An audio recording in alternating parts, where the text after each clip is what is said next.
Hey everyone, how's it going?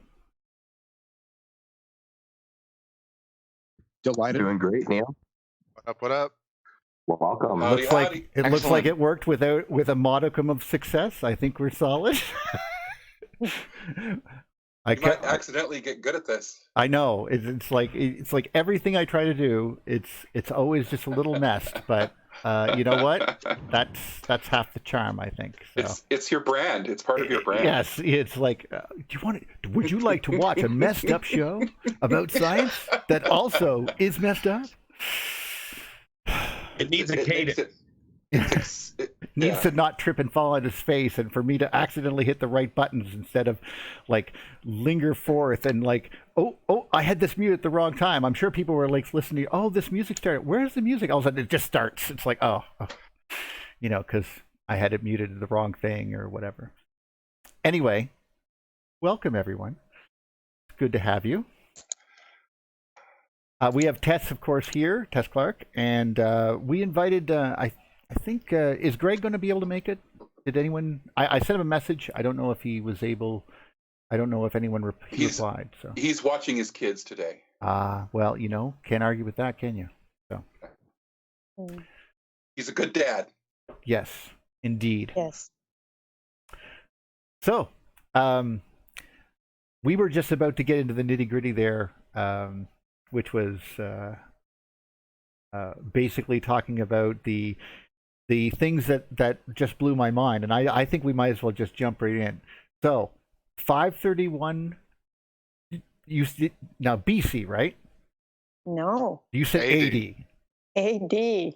Okay, so are you trying to associate Venus with the comet of, say, or Justinian's plague? Is that what we're going with here? 531. Well, I mean, Yes. 536 is Justinian's plague, so it could be. Yes. Well, the plague lasted over 52 years, and it killed most of the population allegedly of the world, of Europe, definitely, and some other places in the world. Of course, the and world it's recorded, is big and, by the way, I've seen it Yes. from Yes. works in Antioch, and of course the murals there about Justinian's plague there. Mhm. By I think it was Ruth Dwyer. She does a little thing on that. That's very good. And Yes, if you look at the information of progressions of plagues, you can see that sometimes it takes 40, 50 years to go across from India to Europe. Well, yeah, but not in these especially cases. in the old days with the way of travel. No. This is actually slower. one of the problems that they had with a lot of these plagues is that they hit all the world at once, Yeah. and no one could understand this is why. because of a comet. Yeah, Yes. because of the comet. Or Venus, Well, yes. which we they were just never talking say about Venus. panspermia they never and say yeah. the planet. They always say the comet or blazing star in the records, in the old records of the historians since BC. All these. That's it, all the these people, Ravino mosaics. Hipparchus and That's what they were Bacchus and all those. So yes. Well, I have all these in the book that I titled. I share the YouTube on in the Discord page. It's called King Arthur and the Dark Ages, and there's like Okay. a list of all the records and a little bit more information about that time. So that's. Oh, let me just go and glance at that now. Oh, okay. Did you put it in the That's- Discord? Mhm. Where's Shifu? Where's Where's Ramon? I know he'll That's challenge right us up his- immediately. right up his alley. I'm a big fan of Camelot being the same as Mount Olympus, being the same as the Kingdom of the Gods, being the same as Atlantis. Something in the sky, you can't get to it. It's up there. It's the conjunction. You'd want to get to it. Of course, that's why we all headed towards it. But of course, that only made us easy pickings when the whole thing collapsed and we were all flooded. But let me take a peek here. Yeah, it's good. It's interesting. I found some very interesting information there. Is it in the general one? I'm trying to Also- grab it for people. So Yes, I think it's EU history, and actually, Rick, and can you the- grab it for me and just put it in the Skype, and I'll link it over to her. I'm It's actually where they were- singing something. Carry on. Okay, well, don't worry about it. Okay, as soon as I can, I'll make sure that people can see it. Okay. yeah, sure. And that's Oh, yeah, it could be definitely in the another- description. Okay. Another show, but yeah, that's really amazing and interesting. The stuff that I found out also has to do with the Anno Mundi. Anno Mundi was an old chronology used until 525, when the Dark Ages started, like really being like really the worst part of it. Well, the beginning of the worst, but they lasted until the end, really, of the until the 600s. I mean, yes, I mean, there was a lot of things going on still, and I was like, okay, when is this going to be over? And I kept finding all these records of catastrophes and plagues, and I was like, what? It's just all these comets constantly coming over, just unbelievable. But what? And they would have been this would have been debris, well, probably, from the events that we well, were. And yes, comets. They're just, I don't know. Maybe they're comets that used to be around Neptune, Saturn. And the ones that came into the solar system, and the sun is still capturing them. That's what I can think of. Well, I don't think that they're. I mean, we're talking about, just so people know, when we're talking about comets, we're not talking about the kind that are right here, that are, I guess, anything with a tail is a comet. The great comet, of course, being Venus. Exactly. The words, of course, disaster mean bad star. So aster is star. So dis is bad. So bad star. This whole situation was probably fairly common, and so much so that by, if I'm not mistaken, by the 16 or 1700s, the church had won to such a degree that it made us throw away all of our meteorites and everything like that, because they said they're not real. Rocks don't fall from the sky. You guys are crazy. And that's more of a blanket effect, like a comforting blanket. There's no real. I mean, as far as we know, if any rock came close to the Earth, and they do occasionally, we don't see them, and then suddenly they enter our atmosphere, they become comets or comet-like, and that long tail and everything like that is an electrical effect. So I think that any rock that was thrown about, this might also explain what we were talking about, Chris, the other day, where the dark side of the moon, which we know that they've been plotting for a long time, but the dark side of the moon is peppered with craters. And it would be, electrically speaking, it would be much more convenient when that thing swung around. It would be sticking out from us, if you know what I mean. Like the only other dangerous part would be the part where the moon isn't. Like if the moon's on the other side of the planet, then things would hit that part of the Earth. It would be easier for you to hit that part of the planet. But the moon would take most of the hits, as it's sticking out. It's sticking out 237,000 miles. So, right. Yeah, acting like a giant lightning rod almost. In a way, yeah, because it's part of our circuit. And of course, it's an amazing thing. It's probably protected us from a lot of things, probably. And gravitationally speaking, it did as well. If I'm not mistaken, according to the gravitational models, they would come in, and they would also, when they swung around, they would protect. I mean, because of the way it would deflect. It wouldn't matter in this particular case, because as soon as they got close, they would discharge. If they were close enough to make a crater on the moon, they would be blown to pieces in the sky above the moon. Same with. Go ahead. Sorry. No, I was going to say a quick note. Something I was watching earlier about how Venusian lightning versus Earth lightning is less dissipated because of the cloud layer that Earth has. So Earth gets to basically break up all the red sprites and the huge like cosmic lightning bolts and dither them essentially. So we get these very thin lightning bolts that we see on Earth. But planetary objects now, and probably in the recent past, had no cloud layers, right? So when they were getting blasted by giant cosmic lightning bolts, they had less protection. So in a way, direct impact upon the surface. You're totally correct. Yeah, so our cloud layer is amazing. Well protected with this shield, not just the electric shield, which is by far the best thing that we've ever gotten. It turns continent destroying effects to regional destroying effects. Because the impactors don't actually hit; they explode at height. Sometimes outside the atmosphere, because they have to discharge through all these layers, and each layer is a capacitive layer. If you know anything about capacitors, they try very hard to stop direct current from going through. The only way to get through them is through, well, avalanche breakdowns, stuff like that. So lightning, stuff like that. We also happen to be at a fifth harmonic, and that seems to have that does have a huge impact as far as Jupiter is concerned. Pretend that I don't know anything about what you're talking about when you mean harmonics, because I think I do, but I could be wrong. So.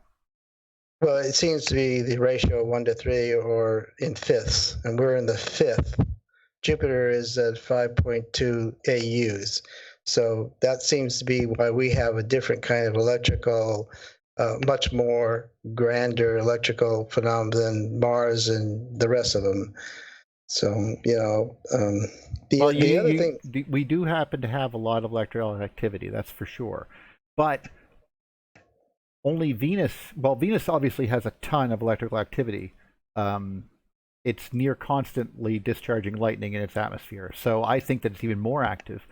But that's... Well, the Earth is constantly active with lightning, but... Oh, agreed. It seems to me from what I've read is that Mars definitely has a lower, but it seems to have something what they call on the midnight side pulsating. I think it's due to these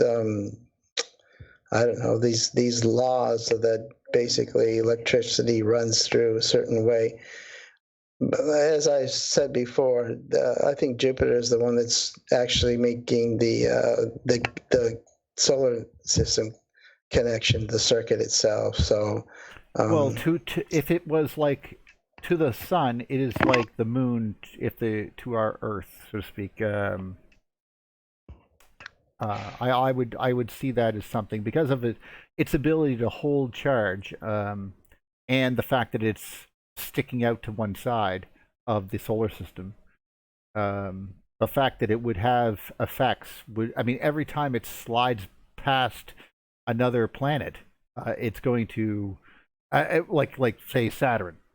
What I mean is, even though they're 3 astronomical units away, the size of its magnetic shield is huge, and if we could watch them interact with each other, I think that we would see, and if we were just there to observe it, and we could see the activity, even though it's in dark mode, plasma, we would still see some amazing activity when they get close together.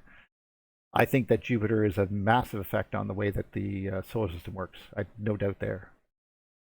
Oh yeah, it has almost along with Saturn has the majority of the angular momentum of the system. That's why it's the impactor. It's the thing that's really running the whole thing. But going back to Tess. I was going to say, but we should get back to Tess because I want to hear about this, about the comet, the 531. 531. That's the 4-year off sync. It's 535. That's the year the Justian plague. The tree lake. That's what we're showing on the screen right here for people. Not for you guys. I'll start sharing it. Actually, let me do it. Yeah. Well, there's different. Usually. Well, there are many comet sightings, actually. There were several, not just one, but several one. But I think the 531 was the one that was linked to Venus, being Venus. According to Samuel Webster Noah, who was the man who put this book together of all this historical. He actually studied pestilence and earthquakes and floods and global cooling, sudden cooling, and all these crazy things happening on Earth. Again, totally not unlike comet sightings. Yeah, there's cometary sightings, and but there are a few different dates that I have here. But I think the 531 is the one with what he mentions that he thinks is the same, or they say is the same comet seen in 44 BC, which is the same comet, and that he thought that it had a 575 orbit. That's what they were calculating, but they changed their orbits. And then he calculated it was the same one that caused the Ogygian flood, which he thought it was a 17 something BC, like in 17, I'm trying to find it, 1750 BC, but then he didn't calculate, he didn't know that was actually a little bit like around 15 15 BC or 1450 BC. Well, we're going to have to accept the fact that the chronologies, I mean, I've seen arguments that things are off by, I mean, Sir Isaac Newton himself had argued 700 years, mistakes and so forth. Yes. Now he was calculating according to the ages of the people. I read his book, and I was looking at how. Okay. Yes, I have it in my. I have it as a source. Principalia Chronologica, I think it's called. Well, this one is called the chronology adjusted of history. Oh, that would be in English, yes. But it was in Latin. It's Principalia. Yeah. Okay. Yeah, he wrote several ones, but here he was calculating 33 years for the he was looking at how long the kings have reigned and their children when their children or the person that came afterwards when they died or were killed took over, and then he calculated, okay, well, a person lives this long, so it must be calculated according to that. So that's also not correct, because we know that people had longer lifespans during Abraham's time. Oh, and actually, that's a big. It's not perfect either. That's a whole other subject. But yes, according to their writings, and I'm not against that idea, by the way. In fact, one of the things that we talk about is the changing of the material with the electric field or electric forces being different, and of course changing the way that metals work, changing the way that like your muscles work, changing the way that rocks work. Definitely. And as such, they say that until Saturn arrived, I mean, that's why he's the god of death. We did not die until he left or until something of the sort occurred. That was a changing point. Also, of course, we understand why he's called Kronos, the god of time, so we get that. But this idea of dying, I was thinking it's different than being killed. That's like if you fall off a very large rock and then another large rock falls on top of you and you are crushed and smooshed into a paste. That is not dying. That is being killed. So exactly. So you just basically, for someone to just stop working, it would be of old age. That's something that we weren't familiar with, and it could be because we just didn't experience it because our lives were so long. If you were careful, you could live 1,000 years, but the chances of you actually dying were real, because someone would like something could eat you. Like you could get killed in a war, something like that. So that doesn't mean you're immortal. It just means that we didn't experience that. And there seems to be some evidence not only for that, but after that happened and people started dying, we couldn't deal with it mentally, and we started still hearing their voices and try feeding the dead people, like as if they were still alive. Like as if we were still getting information from them. But I mean, we're talking about catastrophes that would have broke mortal man, not unlike the stories about people when the bombs hit Hiroshima, how there was a perfectly good road off to the side, but everyone was sort of like zombies walking single file down through the woods. No one knew what they were doing. They were just following the sky, because they were just totally stunned about what occurred. Like they were in shock, if you know what I mean. I don't know. Do you think maybe? Go ahead. The 33 years is not a length of life. It's average generational thing. The Agi's date is 1530 before the Common Era. The 44 is often used as Halley's Comet also.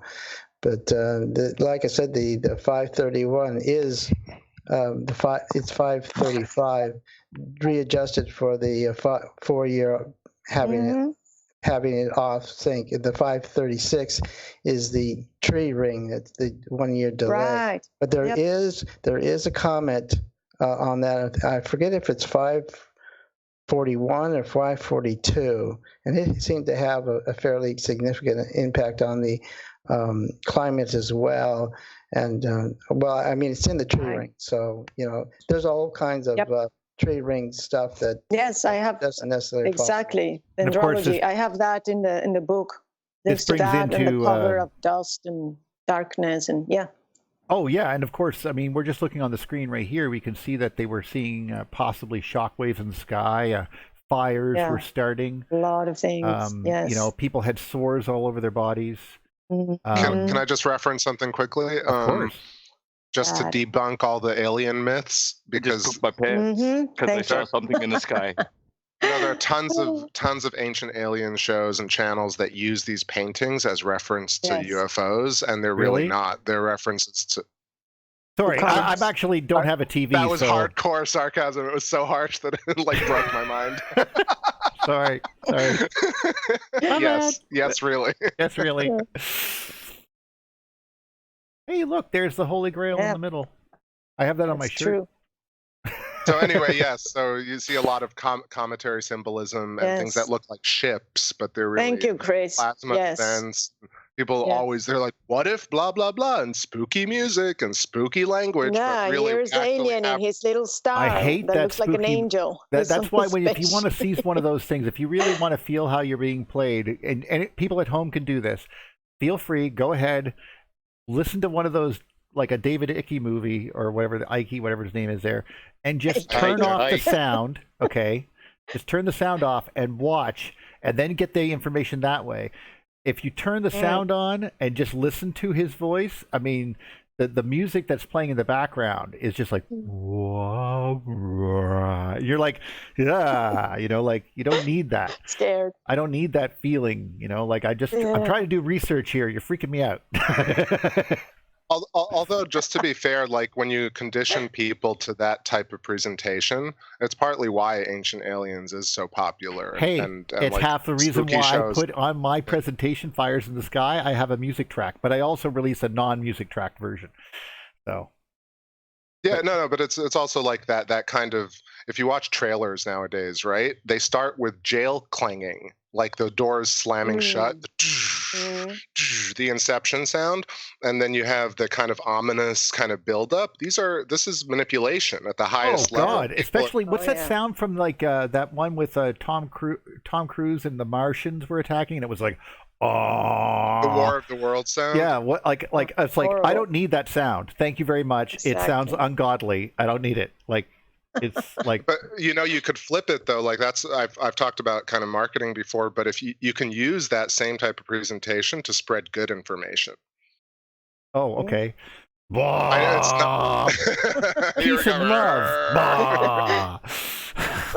Anyway, but the advertising guys have figured out how to use it's just how they use certain words to present.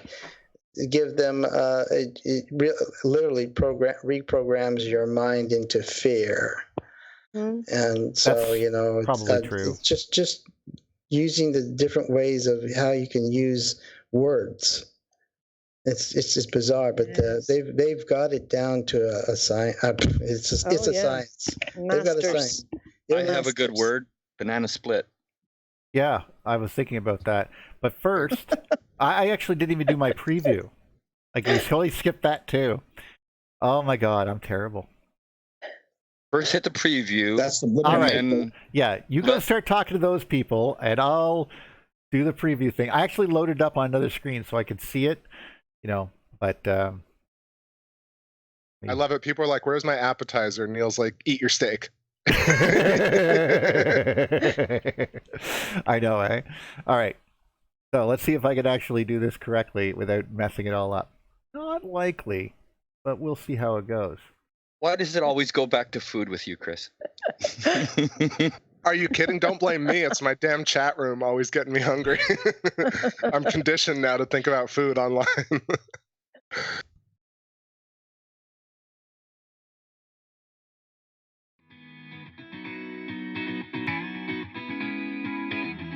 Welcome to the November 10th edition of The Electric View. I'm Neil Thompson. Today we're talking with our new friend Tess Clark regarding the past of our planet and the history of mankind seen anew. Please take a moment to like and subscribe.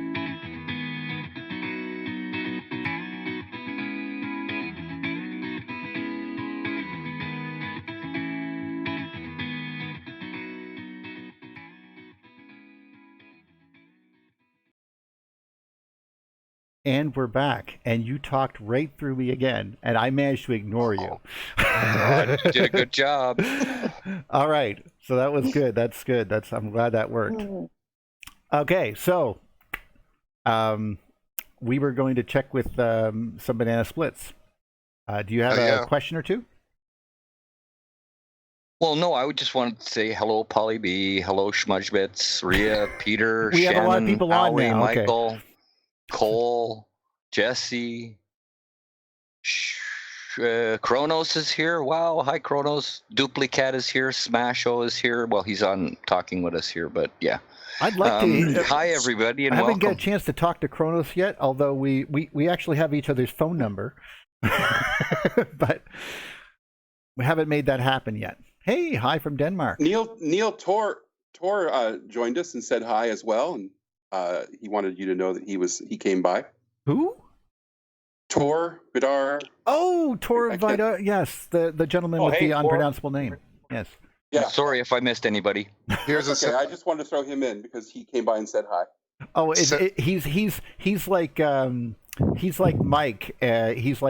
He's like trying to go, can't we all get along? Everyone just get along. Like he's always trying to, every time me and Robert have some sort of political debate, he's like, can you guys chill? You're hurting my feelings. It's like, dude, we're really good friends, okay? We are like totally just yelling at each other politically. We're just like but brothers throwing shoulder there's punches. There's no. It just takes us back to when we were standing at the stairs or standing in front of our bedroom door and we could hear Mommy and Daddy screaming at each other. We didn't like it.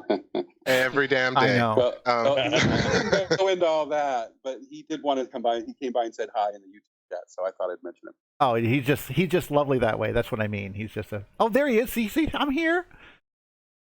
Leon, like that's the name. That's like, isn't that a house in BattleTech?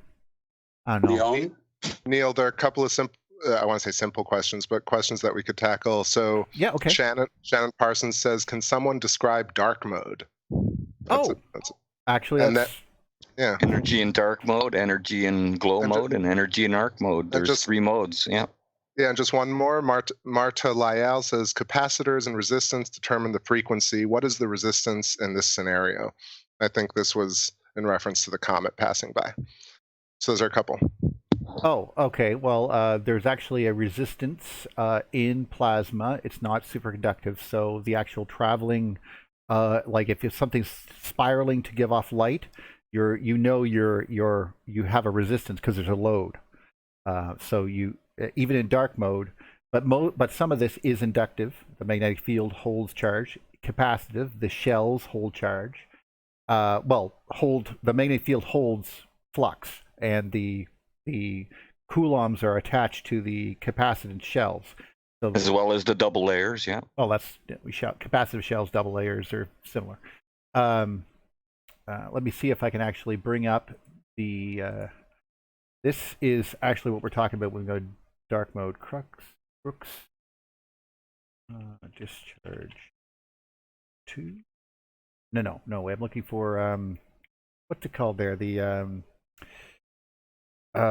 plasma modes graph there. That should do it. Here, close. Okay, and there it is. Okay. Why is the sun made of plasma? Should have probably just gone to the picture first. Okay.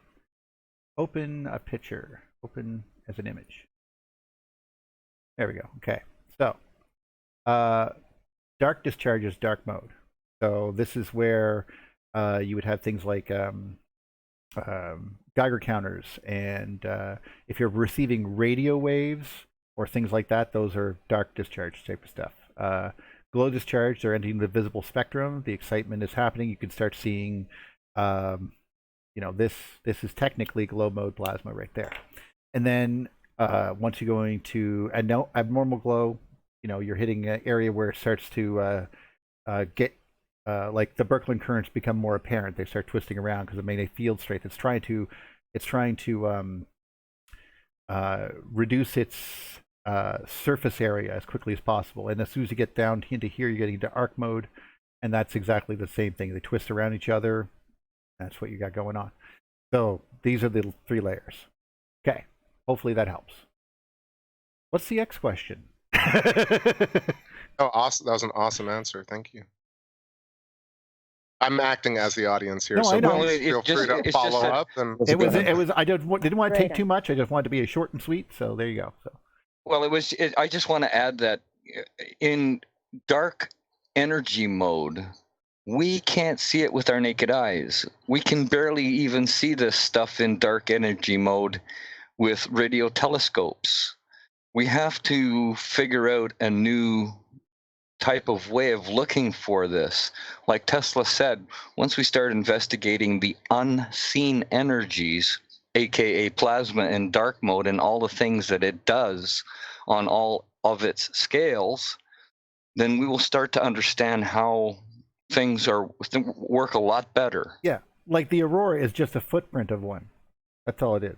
Yeah, that's just a glow mode, and we can see it in glow.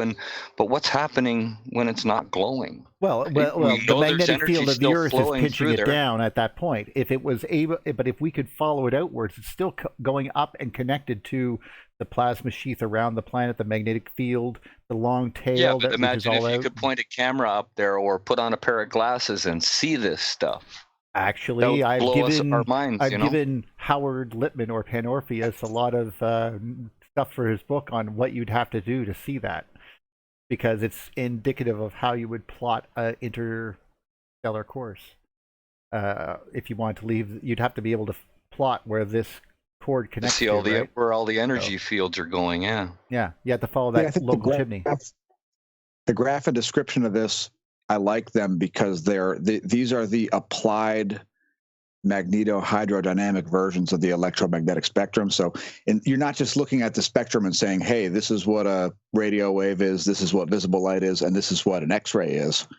You're saying this is what it's doing to the plasma. It's technically, like a microwave is generating a plasma field that is a magnetron inside, that it is perfectly tuned to release a frequency of EM radiation spiraling in its magnetic field and send it out to cook your food. And that basically is it's all energy. How it's working. But it's all energy in different forms, in different modes. That's all it is. Yeah, if you're seeing different frequencies in space, that means that there's different atoms that are vibrating, and so on. But but the intensity of its glow would indicate how, like, the amount, and of course as soon as it starts changing to different modes, it's going to look slightly different. And that's why I think that things like Betelgeuse, they say Betelgeuse is shrinking. It's by about like 531 miles an hour.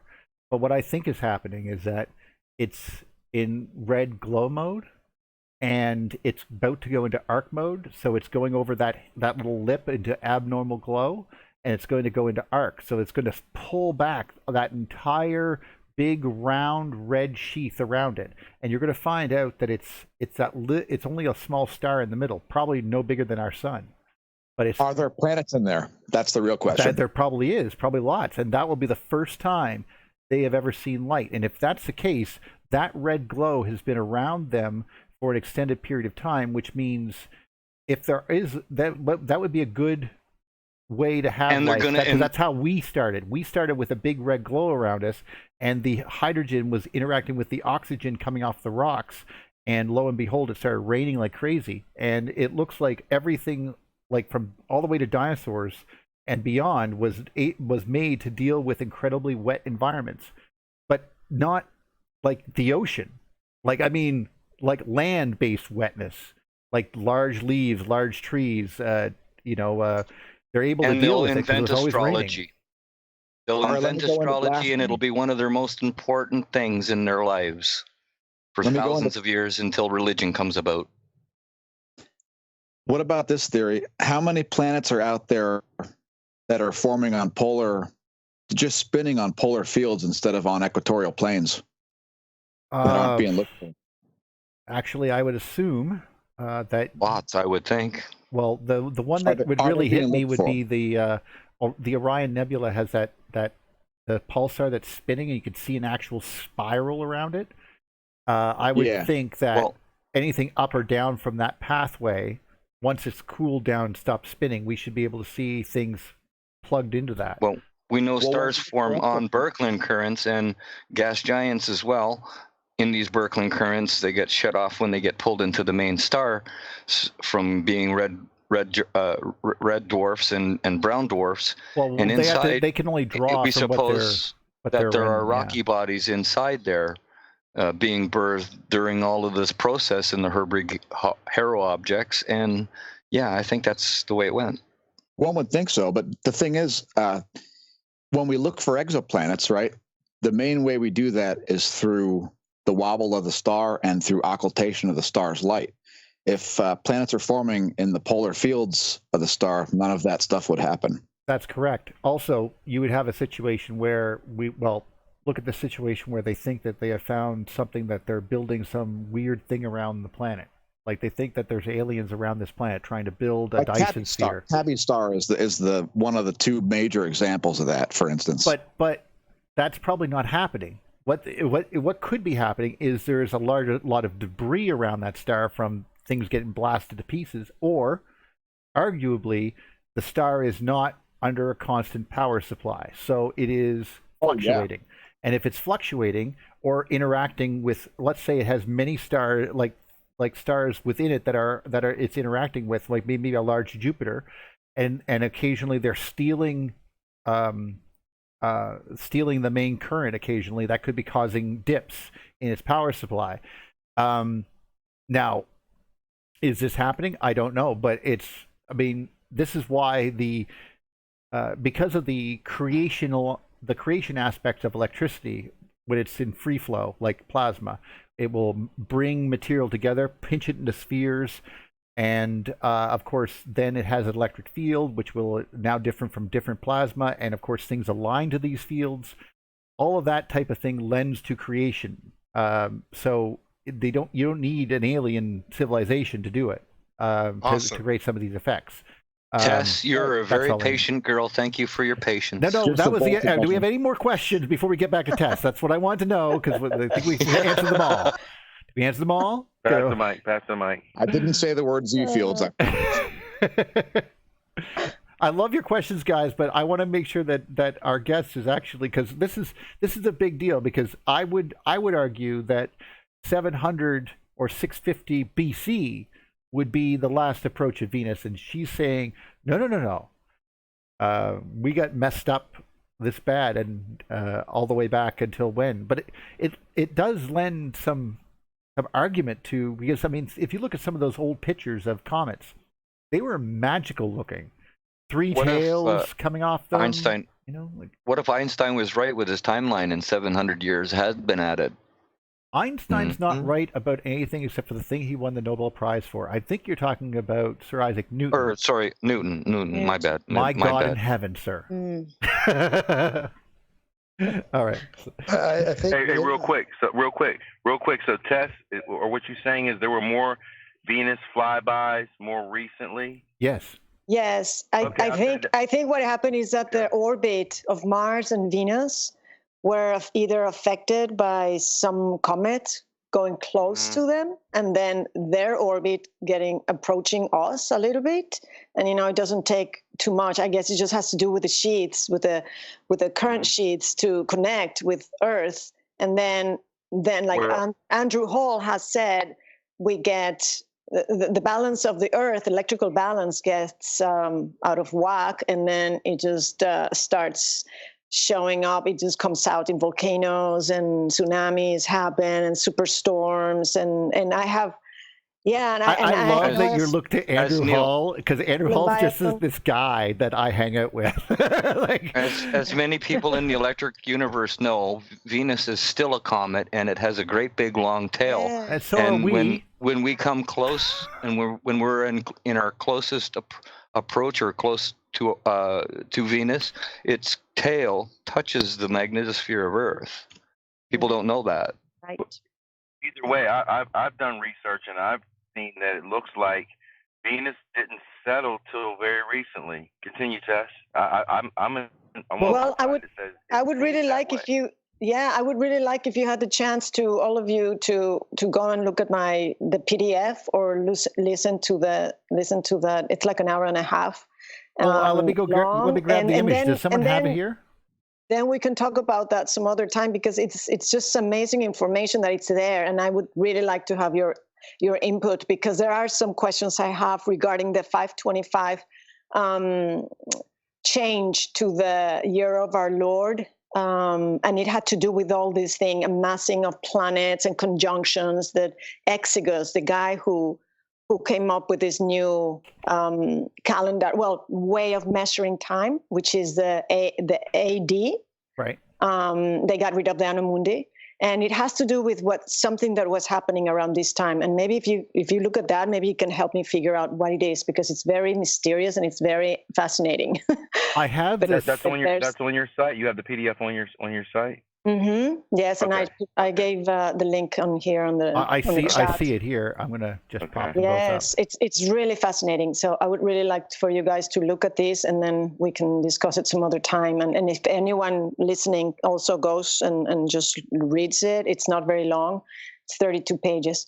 It's really interesting, and maybe we can. Oh wow! Look at this. Some more answers. Because what I've even read and researched, Venus has been unstable for a long time. Mm-hmm. You know, correct. That's what. For a very long time. That's what I've been finding, and I made a mistake on the audio. I said that the last, from what I found from the records, and this is like totally. It's not like I made it up. You know, it's all in records, like very, very detailed records here of who, when, where, what they saw, and all really cool. And I said on the audio that the last approach of Venus was during the time of Julius Caesar. 44 BC, but no, it's 531, which you could read this. So I just made that mistake. I just wrote that. After saying the correct information, I went back and I said that. So I shouldn't have said that. So you have 14 subscribers. You have 14 subscribers now. Come on, guys. Give her 16, 17, 18, 19, 20. Come on. I don't really have my things like up there. A lot of them, they're just in the link. But yes, Ether Revival has been doing uploading the audios there for me, which is really nice because I don't know how to do that. So he has it on his channel. So that's fine. You can, listen there and subscribe to him too. And yes, I mean, you can subscribe to me, but I don't really have a lot of things that I'm putting there yet. But in my website, you can go there and download it right there. I thought I recognized the name. Ether Revival is on the Discord. Yes. Mm-hmm. Yes. But we have so much. I mean, this is what's really amazing. How this pairs into something. Obviously, you must have studied. You must have taken into account Sir Fred Hoyle and his panspermia theories.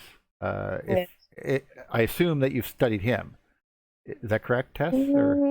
Well, not specifically. I know about panspermia, and that's yes, I know that theory that has been kind of mainstream. Well, it's known, but Webster. Well, no. I mean, Sir Fred Hoyle was the one who was talking about Venus and the fact that we get sick too, as well. We get sick every 45 days after the major conjunction, but only on the new moon. So it only happens when the moon is pushing out our electric field enough so that the tail of Venus can touch it. Once it does, it makes contact, and we, 45 days later, get the flu.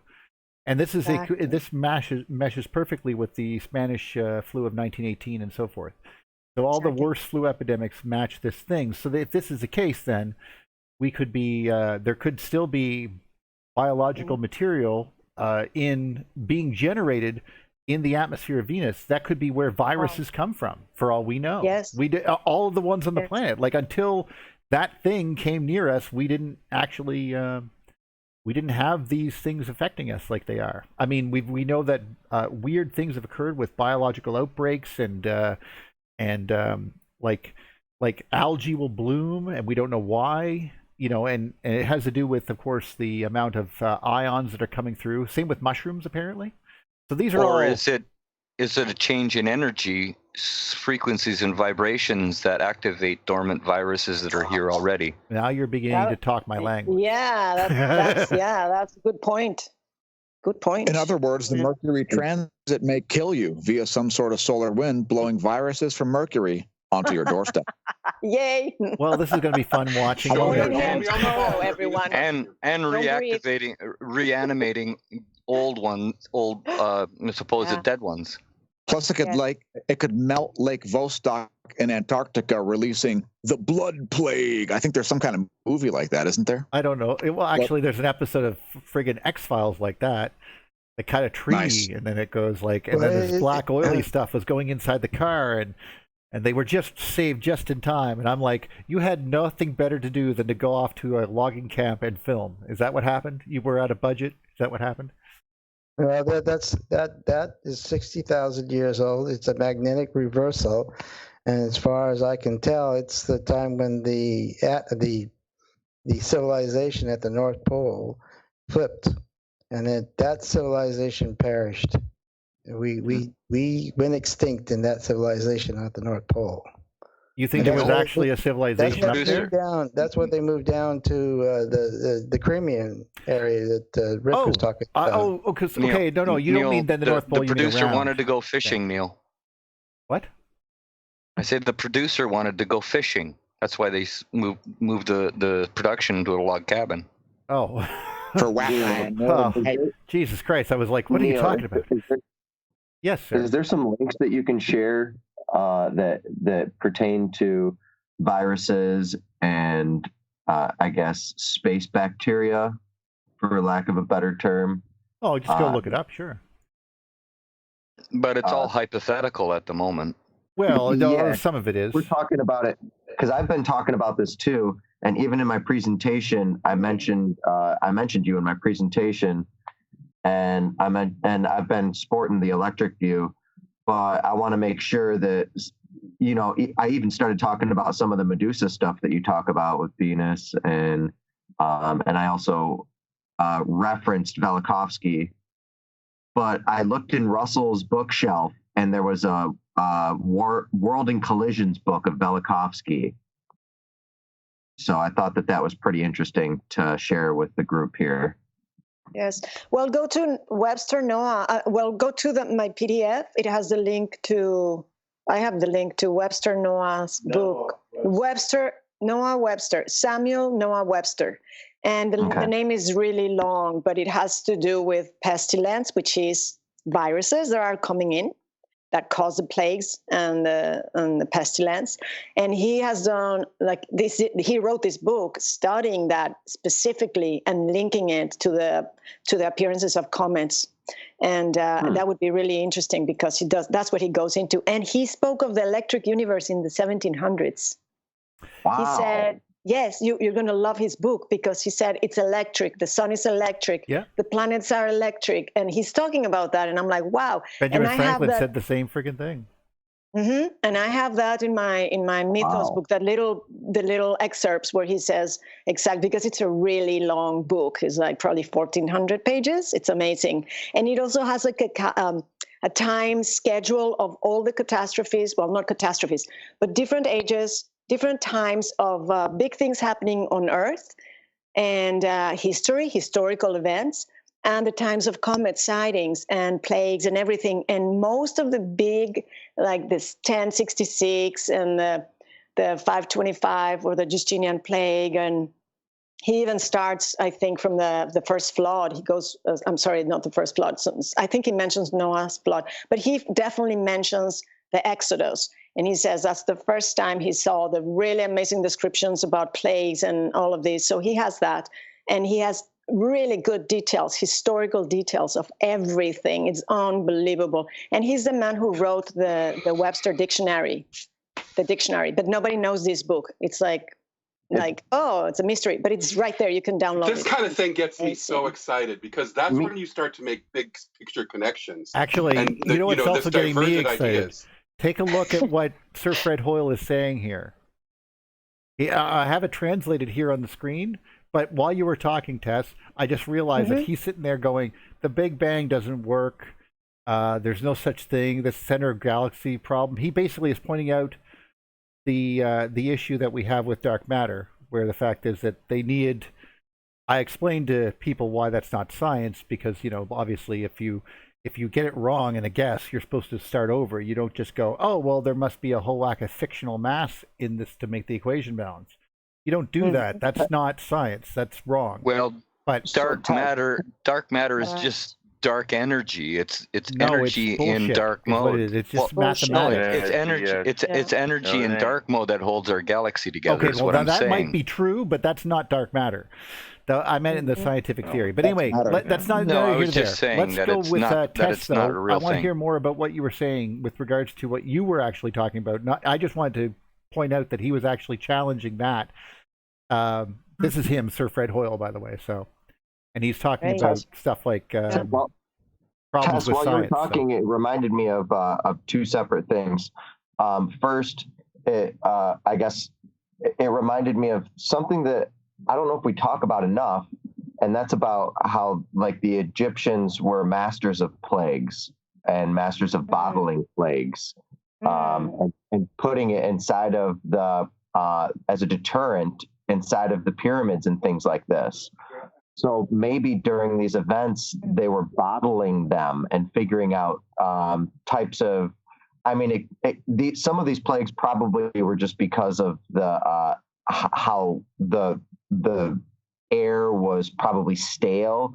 Like stale water turns stagnant water turns bad. Stale air down there might turn bad, and mixed with some of the death of the stuff that they make could turn into the plague or these different things because people die a lot of the time when they go into these tombs, these sarcophagi and sarcophagus stuff. Right. So these ideas of it possibly coming from the sun. Buddy, you just blew my mind on why people might be dying, and I don't mean it because suddenly they're releasing an electrically sealed chamber, and they just suddenly open it. Now the charge has to dissipate through the atmosphere, and all these viruses are made because if that's the way viruses are made, just it blows my mind that this is something I have to think about now. But continue. Sorry. Or maybe a mutation is happening. Maybe just a mutation is happening as a result of things like cosmic rays. As well. Oh, yeah. I would submit this. This is a feature, not a bug. This is part of our, really, this is part of our ability to adapt. I think we don't understand it, but I don't think it's like, oh my God, this terrible thing that we just discovered about ourselves. I think it really is a part of how we evolve and how we adapt to environmental change. It could also be the reason why animals eventually have to die off because they're made for different things, like different environments. Yeah, because their programming no longer applies. Yeah, like I think about giant mushrooms, for example, everywhere on the we have fossils of that stuff. Effect. So. Just a quick etymological note about Venus virus. The word basically virus comes from venomous substance. And then venom comes from the root venom or Venus. So Venus is really the root of the word venom and virus. No wonder we were scared to death of that thing. Could you imagine every time this thing came by, everyone on the Earth got sick? We would be hiding underground, wouldn't we? Trying to avoid it? Like we building those things huge we found? tunnels and entire cities underground. Yeah. That would be weird, wouldn't it? Wouldn't it? I would say that. Maybe that and other planets. Maybe those things Mars, that they say that. Jupiter. Remember when this guy comes up and he says the pyramids were not just made for protection, but they were made for the health of the land. And I didn't see because it made things grow. Okay, that's interesting, but maybe it's because it will actually avoid those bugs landing on places that are protected. And they continue traveling along the fields until they land outside. And then the Hittites get really pissed off because they were standing here perfectly fine. They were only going to have a few. But now because of these shields, you guys get all dumped onto these viruses. And they get real pissed off and they come kill the Egyptians. Well, it Sorry, also goes to I'm just imagining the way James's that the world would be if you actually had that, It also goes to James's timescale with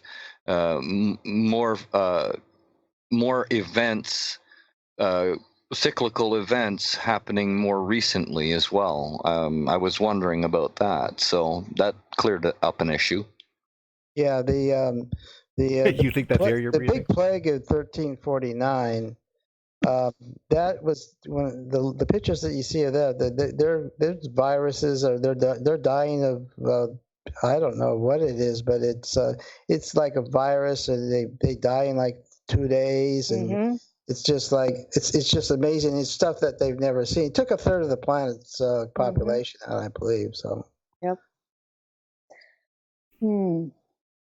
There's just this trigger, just a thought that I've had for a while. The word Rothschild or Red Shield, is that somehow in reference to Mars? Yeah. Protecting us from Venus. Well, of course. You think? Or it actually could have to do with us. No, I mean, think about it. It could have to do with. Don't get me started now. The aurora. Tess has something to say. The aurora would look red, by the way. So I could tell. Yeah, something to say about it. Anywhere, Tess. I'd know that giggle anywhere. Well, tell us. Tell us the story, though. Yeah, that could be a reason, but there is also the bloodline reason, and the red Jews, and red being their color. And red-headed peoples with elongated skulls, with auburn eyes. It's all explained in my Mythos and Cosmogony. I already know all of that. Okay, never mind. She didn't have nothing to say. Don't get me started. Other people maybe don't know these things. Okay. It's Neil's theory. I like that. Let's just go that way. I don't know. Magnetotails, talking about Venus, and then the new moon coming in and making the bridge that gives in more viruses. It's an interesting thing. The thing that I'm getting is that there seems to be some solar wind that comes in and it hits the Earth itself and kind of puts that pressure on, and it comes down and it makes these indentations in the ionosphere, and then it goes down and further into the ocean, and then it destroys all the oxygen, and then we get fish kills and stuff like this. They're not really. That's my theory. It's interesting. So yeah, that's just part of the thing, but. The mechanism there for other viruses stuff is plainly obvious. So that's what I wanted to say. I can't believe they're talking. They like magnetic reconnection. You got to stop talking, please. Oh my God. That's what they think happens. It just boggles my mind. Well, they can't even get over the fact that that stars look like they're on invisible. They're pearls on an invisible string, and they can't quite figure out that sometimes that's not so invisible current in dark mode, and or. Well, yeah, but I mean, when you understand how much space is actually out there, and how many electrons you would need per, and how they would work, how you would see a magnetic field. There's a voltage gradient suddenly. You have to travel down it, period. It's not an if, do I want to? There's no question. That's what's going to happen. And you're going to go and do this entire thing and go through that circuit, because that's literally how this is going to work. You really don't have a choice in the matter. Yeah, but then they extended the inflation, the dark mass and energy was just as charged as far as I can tell, and the timeline on the Earth they multiply so that it looks everything so far away and so much bigger and bigger and bigger and so much time that the change that is occurring, you can ignore it as something that could not possibly happen in your own lifetime, and so. They're just trying to push things far away psychologically from them being able to see what's actually occurring, and then they just. I think that actually it's a continuation of that blanket effect, the safety blanket effect. It's basically nothing bad's going to happen, guys. It can't happen. Clockwork perfection. We got it nailed. Don't worry, we're good. And then they mix up the chronology so that you can't even get a timeline proper. No, that's actually something I've noticed. Yeah. Go ahead. Sorry. It's not good news to inform people, and I say this practically every day on my daily space weather videos, that the magnetic environment can suddenly change with absolutely no detectable warning as far as we're currently concerned. So if magnetic fields are what's controlling cosmological forces, and it's pretty obvious if you stare at the sun every day and look at its magnetic fields, that sunspots pop out of nowhere and vanish as faster than you can look. And of course we went to Jupiter, and we were like, it has this strong of a magnetic field. And of course, when we measured it, when we were much closer, we were like, oh, we were off by order of magnitude or more. Yeah, and if you could see Jupiter's magnetic field with a naked eye, it would be, what would it be, like twice the moon's diameter? At least, if nothing, it would be the largest thing besides Andromeda. It's like seven times ish. It would be Andromeda, the magnetic field of Jupiter, and the moon. That would be it. Okay, so anyway, the point is it would be gigantic, and the fact of the matter is, everything from the Earth to stars to galaxies, you're not really seeing the full Monty when you look at it really in any aspects of the electromagnetic spectrum, because those objects are the fields. The fields are why the stuff is there. And so the objects are the fields. It sounds insane to say such a thing, but the way, put it this way, we should do an episode on this show entirely devoted to where the Earth's geomagnetic field comes from. Well, I could describe to you how it works. It's completely not understood, though, by mainstream science, and the theories in mainstream science about where it comes from are frankly ridiculous. Oh, 10 billion or 10 million amps passing through on the solar circuit creates our magnetic field. And of course, we have it's in reverse. The idea that rotating layers of liquid nickel and iron in the Earth's core and outer core is just such an insane thing. Well, they need to add the mass. Just like the fusion reactor inside the sun being the basis for all cosmology, which is this ridiculous. Yes, is the basis for all planetary magnetodynamics. Earth is a Z-pinch, and there probably is an energetic plasmoid on the inside heating from the outside. That's causing the Earth to expand, as well as us getting more I think that you're actually worried a little too And- much about that, because when you think about it, just thinking about it solidly with your head in the game here, okay, if you have a change, if there was a surface on the inside of the planet, it would be positively charged on all sides. So that means that if it gains strength, it would want to expand. It has to expand. So because the surface of the Earth is negative. So if this is the case, then it will push open, and that's all that's happening here. It's like an ocean of rock that's probably has a plasmoid in the middle that's on fire. That explains the expanding Earth theory and us gaining more mass and more gravity in the past. But it also explains volcanism. No, it has nothing to do with gravity. It also explains it needs to be on fire. Gravity has nothing to do with it. It also explains that this molten material is more positively charged than the outer material, and this plasmoid is inside there heating all of this material. Is there any indication? Is there any indication that the mantle of the Earth is molten? Because I don't see any observation of that. I see very deep holes drilled and nothing molten showing up. But a bunch of hydrogen gas boiling out. No, it's the Earth warms up as you go deeper. It gets hotter and hotter, to the point where they have to install air conditioning in these tunnels as they go deeper and deeper. Correct. But we don't see to a spot where there's no rock except that volcanoes. They're not deep at all. The crust is about 18 miles down. As far as I can tell, there's really not any mold. There's no lava down there. Lava seems to be a surface 1,000 miles down. There's no observation that there's lava there, at least. No. There's no observations at all there. But I don't think they've gone 2 miles. I really wish Bruce was here. I can actually, if you'd like, guys, in a geology book of what the Earth is. I can actually tell you, because I know exactly. There's a website right here called Hollow Earth Seismology. If I'm not mistaken, if I just type that in, and there it is. I'm not saying the Earth's hollow either, but no. But right here, if you go, he does a very good description.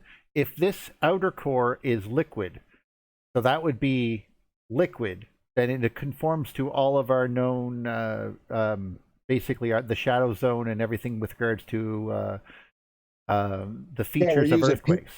We're using P waves and other seismic waves. But if that's the case, then yes, waves would travel slower and refract inwards as they go around this empty void in the middle, which would be the core that we call the core. Yeah, and that's why no waves go through it. Are that it's because it's an empty you space. see, it's like I'm just on an article here of the deepest mines on the planet, and we're talking the deepest one is 4.27 kilometers. That's 3 miles underground. Mm-hmm. And it gets hotter and hotter and hotter as you get further and further down the mine. It's getting hotter. So there's obviously pressure, some so type of heat being generated going on there. Yes, I mean, number one, you got to understand. There'd be more air and more pressure, so it should be hotter. Okay. I'm just gonna. Okay, that doesn't prove number one, we got to get back to Tess because I want to talk more about Venus's hotness than our hotness. But let me just explain that.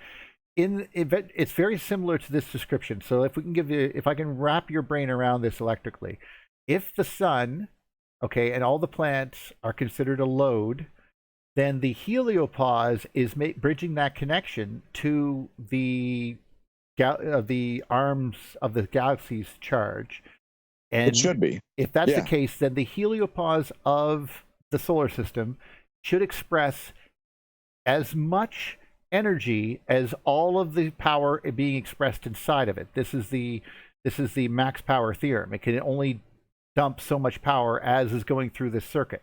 So that means that the same thing is happening on the Earth. If the Earth has so much activity occurring around it in its magnetosphere, the inside of the planet should also have that same amount of activity being expressed. That's just because that's electrically how things have to work.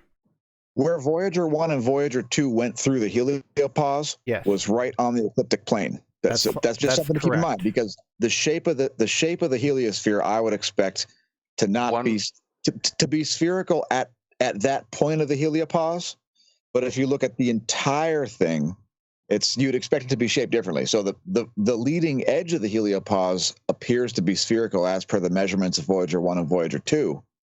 But that doesn't necessarily mean that the entire heliosphere is shaped like a sphere. That's all I'm saying. Well, and also, if you notice here, they have different polarities piling into and through the sun, because this is their Birkeland current, but they don't understand it, so they just drew it like this. That previous comment was incorrect. Like a fountain, I would think. Was incorrect. It didn't go along the sun's ecliptic. It went above. One went out and above, and another one went below and out. Yeah, but they were both from near what I've seen. Plane. Well, plus or minus 30 degrees. We're talking here, at least. Yeah. Okay. Yeah. Yeah, that would be. All right. That's 30 degrees is a lot. Yeah, I know. All right. That's significant. Well, I'm just. But still. What is it like at the heliopause if you're at the ends of the sun's conically shaped Z fields? That's what I want to know. You're going to encounter material that is going to be neutralizing along the basically the solar wind is coming out. It's coming out and being attracted to this point because there is a glut of things to neutralize here. Because remember, if the sun is a homopolar motor, then this would be where the brushes are touching along the edges of the disk to get the current to come out. So this is where it's neutralizing and traveling up and along. It will travel up along here and then go back down and complete this circuit. Okay, it's going to keep doing that, just like the sun models, basically. And this is in the heliopause, though. And as you get, there's going to be, as we detected, very long, stringy spherules coming in the top and bottom of the sun. Exactly. And that's basically where the current is coming in the top and bottom. That's why it flips, because one of these is stronger than the other, and it changes every 11 years. These currents are both relatively equal, but one of them is stronger than the other. That's why you have such a tumultuous magnetic field down near the surface. But overall, you have an overall field, just like the Earth has an overall field, but it's arranged this way because of Amperes Law. Amperes Law says that there is a current coming in the north and south, and they're challenging each other. That's fine. But the one that's stronger is going to take over the whole field and that's what sets our magnets to. Like that's where our compasses work that way. That's what Chris was trying to do in that link that I just posted, and that he tried to do that exact thing you were just talking about with Amperes Law. Oh, sweet. Yeah, give it a shot. He put it on his Blender account. I mean, Blender. Yeah, no. Anyway, please, now back to Tess and the stuff we're here for. Let's talk about history a little bit, guys. Let's now that we have given everyone a solid, foundation to view what we're seeing here and how these planets could interact, and how Venus, being something that's relatively new and highly charged, is still expressing more energy than it's receiving today. That is a great animation right there, by the way. It's amazing. That's a really good one. And of course, it's rotating because of the pull of Jupiter. If I'm not mistaken, it's being pulled off its barycenter. If I'm not mistaken. Neil, just a quick note on the live view. Your little picture-in-picture of yourself is covering up the title of the video that you're sharing. Oh. So, well, here, I'll make myself disappear. No. Just put yourself on the other side. No. Neil looks better than that title anyway. That's true, but people are. Yeah. Well, I'll link you guys to this video. There you go. See, I disappear. God.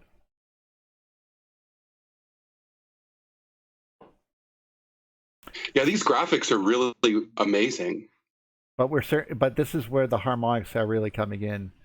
And it starts to, the complexity of it, I think, is important to note, that the interactions are so much more complex than we've understood in the past, than we were taught. And of course, once you start understanding this, there must be also ring currents, just like the sun must be storing its incoming charge of galactic charge coming in. It must have an expression for that change. Okay, that's look at the primer fields on there. That's amazing. Just the same as is happening on the Earth, where we get extra belts like Van Allen belts. The same thing should occur if they impinge upon the Earth. We get extra. We kick up the voltage and store that energy because remember, the energy cannot get to the surface of the planet easily. It has to come in probably the poles, and it has to go through the weather system to actually get in there. Most of the time, the rotating bands of the atmosphere are another example on a smaller scale. So we're basically the Van Allen belts are Birkeland currents, right? According to Donald Scott. And that's correct, but they're actually ring currents around the planet. They're like independent ones, yeah. Yeah, well, yes, because just like the rings that we were seeing, like, let me back up the video. If I show you the rings he was drawing here, just like these two rings on either side, well, that's very similar to the Van Allen belts of the Earth, and that is where you would store the extra energy, because you have a magnetic field. So the magnetic field and the capacitance would yield this design, because it's going to have to be repelled from the planet. It can only get so close. It's repelled by itself on the other side because it's a ring current, and then it's being generated because there's a current going up and down. Plus, it has to go out through the homopolar motor and store its extra energy if it gets big hits coming in on it or anything like that. So like blobs of plasma. So the sun must do the same thing, is what I'm saying. So what are its? I believe Chris was trying to tell me that that blue satellite that's in the synchrotron radiation belt, or the Van Allen belt, is actually representative of the Earth, and that's why it was showing how it goes into the grand solar minimum and maximum cycles. When it dips out of that belt is when you get a cooling cycle, and then when it stays in, it's nice and warm. Well, that would surprise me. That's interesting. It would also be the water zone, I guess, where you can create water and still have liquid water on the planet would be the sweet spot in that area. Well, I just wanted to say that previous image that we were just looking at is how the universe is structured. All of these tori within tori within tori at all different scales, all the way down to the atomic scale. Exactly. That's what I see. That's how I see. Probably right. However, and that's I see. We see the energy flowing along the edges of these tori, and there's multiple tori of these inside. We don't see the magnetic field.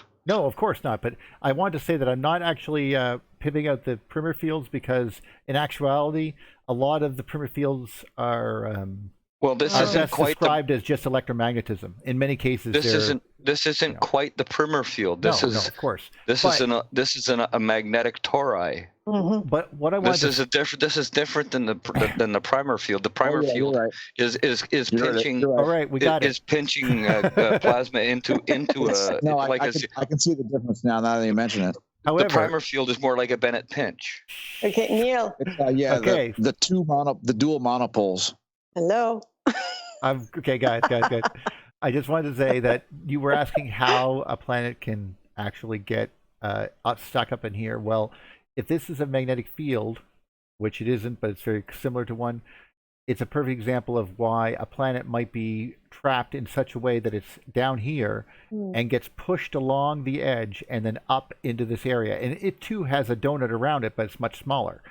And this donut gets stuck in this pipe, this magnetic pipe. It can't get closer, it can't get too far, and this is what would yield this the stacked or the conjunction, the Saturnian conjunction, or that's Saturn, like a polar orbit, like the polar orbit. That's how Saturn. You get caught. If you get shoved off, you're not going to get drawn. You're going to get pulled along with this thing. But if you're so small, like let's say this got deflected, you're going to get yanked down here, and then you're going to be pulled right up to this, because that current's going to pull you in, and then you're going to start bouncing back so and you're forth saying in that's here. That's how Saturn came in. Talbot's thought of that sort of alignment, the polar alignment that you're talking about with Dave Talbot, right? Yes. And you're saying that's what would have to happen. That's how it would happen. That's how it happened. Yes. Oh, wow. Wallace Thornhill always says that Saturn came in into the sun's influence through the southern pole area, and then it got released into the ecliptic area after the Birkeland current got its power z-pinched into the sun, and it got thrown off of the Birkeland current into the ecliptic, and then because of its charge, you must also remember the law here is that if you have a planet traveling in from the south, you're going to start evoking the right-hand rule. So remember, the torque and the current are traveling at right hands to what's going on here. So the thing is going to start flying and wrap around the sun. That's why these things come spiraling to... we were already spiraling. As we were coming in, we were already spiraling on the Birkeland current. It's just when the Birkeland current is pinched in to the sun, it deposited the planet in the ecliptic. And depending on its charge, you can see multiple fields of magnetic fields in this picture here, depending on the planet's charge, Saturn's charge at the time. This is imitation. Where it gets sorted I was just using it as Saturn for the image was very good, and it showed the currents. But I also wanted to mention that this is actually the sun. And if we want to be accurate about what's really happening here, then this down here, the thing that's connected to, would be Sirius, the star. And that star is wrapped up and connected, and our two magnetic fields are connected and polarly linked. So we're in a polar alignment with that star. And that's how far away it is. And we're talking something that's many, many light years away now. At least is that the closest polar star that we have, you think? Well, we know that that's a polar star because it doesn't move. It always stays where it's at. That's what Jim has taught us. Well, it only shares the same Birkeland current that we're on, right? We know for sure because it always stays. It doesn't precess. No, it stays. But it doesn't right share the same magnetic field that we do. It's just the same energetic field. No, you gotta understand that its magnetic field is the sun's magnetic field is friggin' massive, and so's its.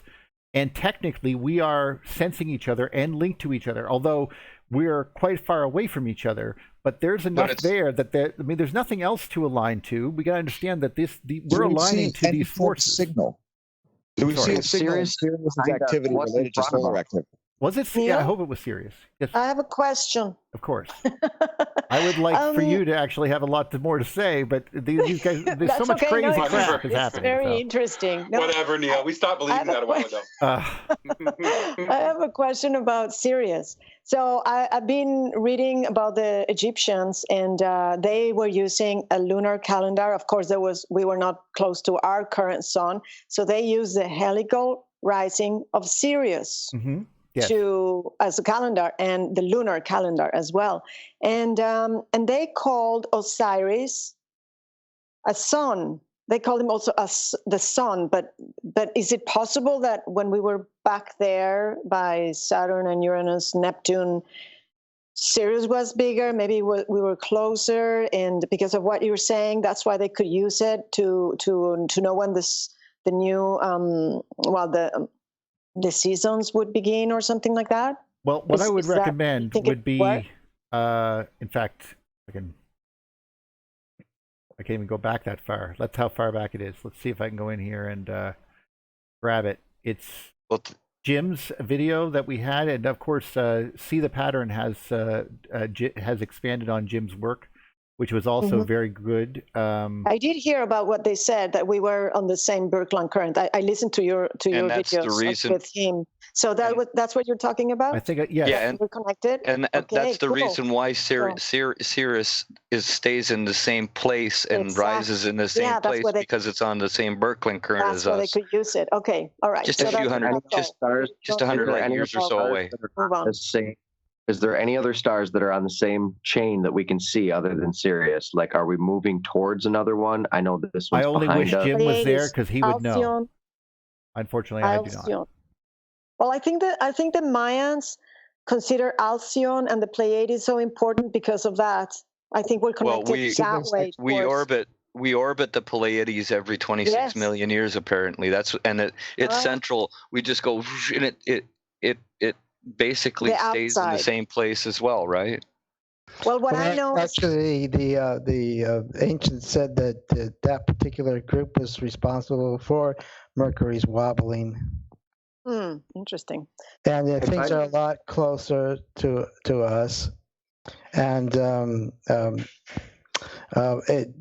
the Earth did get disturbed in the era of 249 before the Common Era, the Earth got disturbed, and Sirius rose in March, which it usually did only in June or July, but it reconfigured itself, and it rose again in the same year. In the time that it fixed itself and rose again in exactly where it was. Jim's actually explaining it in this video here. I'm pretty impressed with the way that the actual subtitles work. They're auto generated. Oh yes. But he's showing that the Sirius is right along this line. It always stays at the same angle away from our pole star. Oh. So no matter what, we know that we're following along, and it's slightly off to one side because it's on the spiral like this. And it a is little serious. side note of that is the Black Egyptians, which are the Dogon tribe. They told us that Sirius was a red star in the past. Now it's a blue giant. Yes, it changed. Yeah, I've heard that too. Yeah. That makes perfect sense because of the fact that the current we would change as well. Our sun went from red to yellow. Oh, I mean, we know that it would. Now that could have been the occlusion of dust in the atmosphere or in the interplanetary medium. So it might not just be the color. So. Yeah. May I add that you were whole? Go ahead, guys. Yeah. Neil, so when you were on the last video and you were talking about this so wonderfully about these toroidal fields and how these helices interact with them, I posted an image that was describing the same or similar concept that you were talking about with the solar current or the solar circuit. Now this is the Doherty set or the Doherty network, which shows the vortexture is what I call it, the vortexture of reality. Yeah, that's actually very similar to what I'm talking about. Yes. Exactly, it is. Indeed, this would be one of the, I guess, the galactic plane or the dielectric inertial plane. If nothing else, it gives you an image of what you might be looking at, because you have a field, but it's going to be affected by the other field, and they're going to try to nest each other.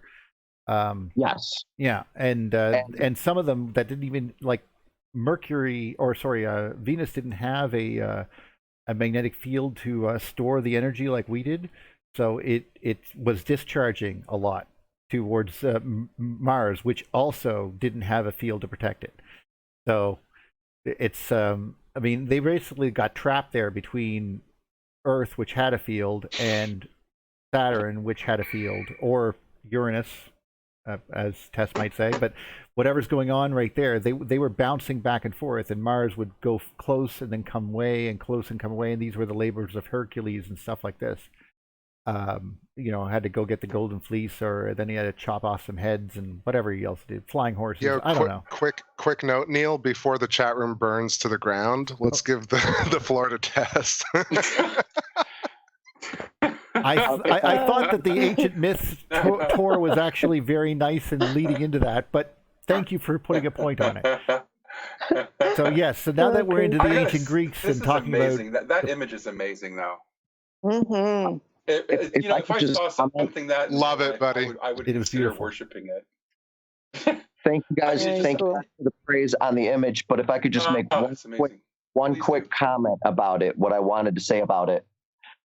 Roger Penrose created a theory of twister theory, and if you look what a twister is, it is related directly to a Hop vibration, and this was written in 1967, and it has to do with how space-time is arranged inside of these toroidal fields.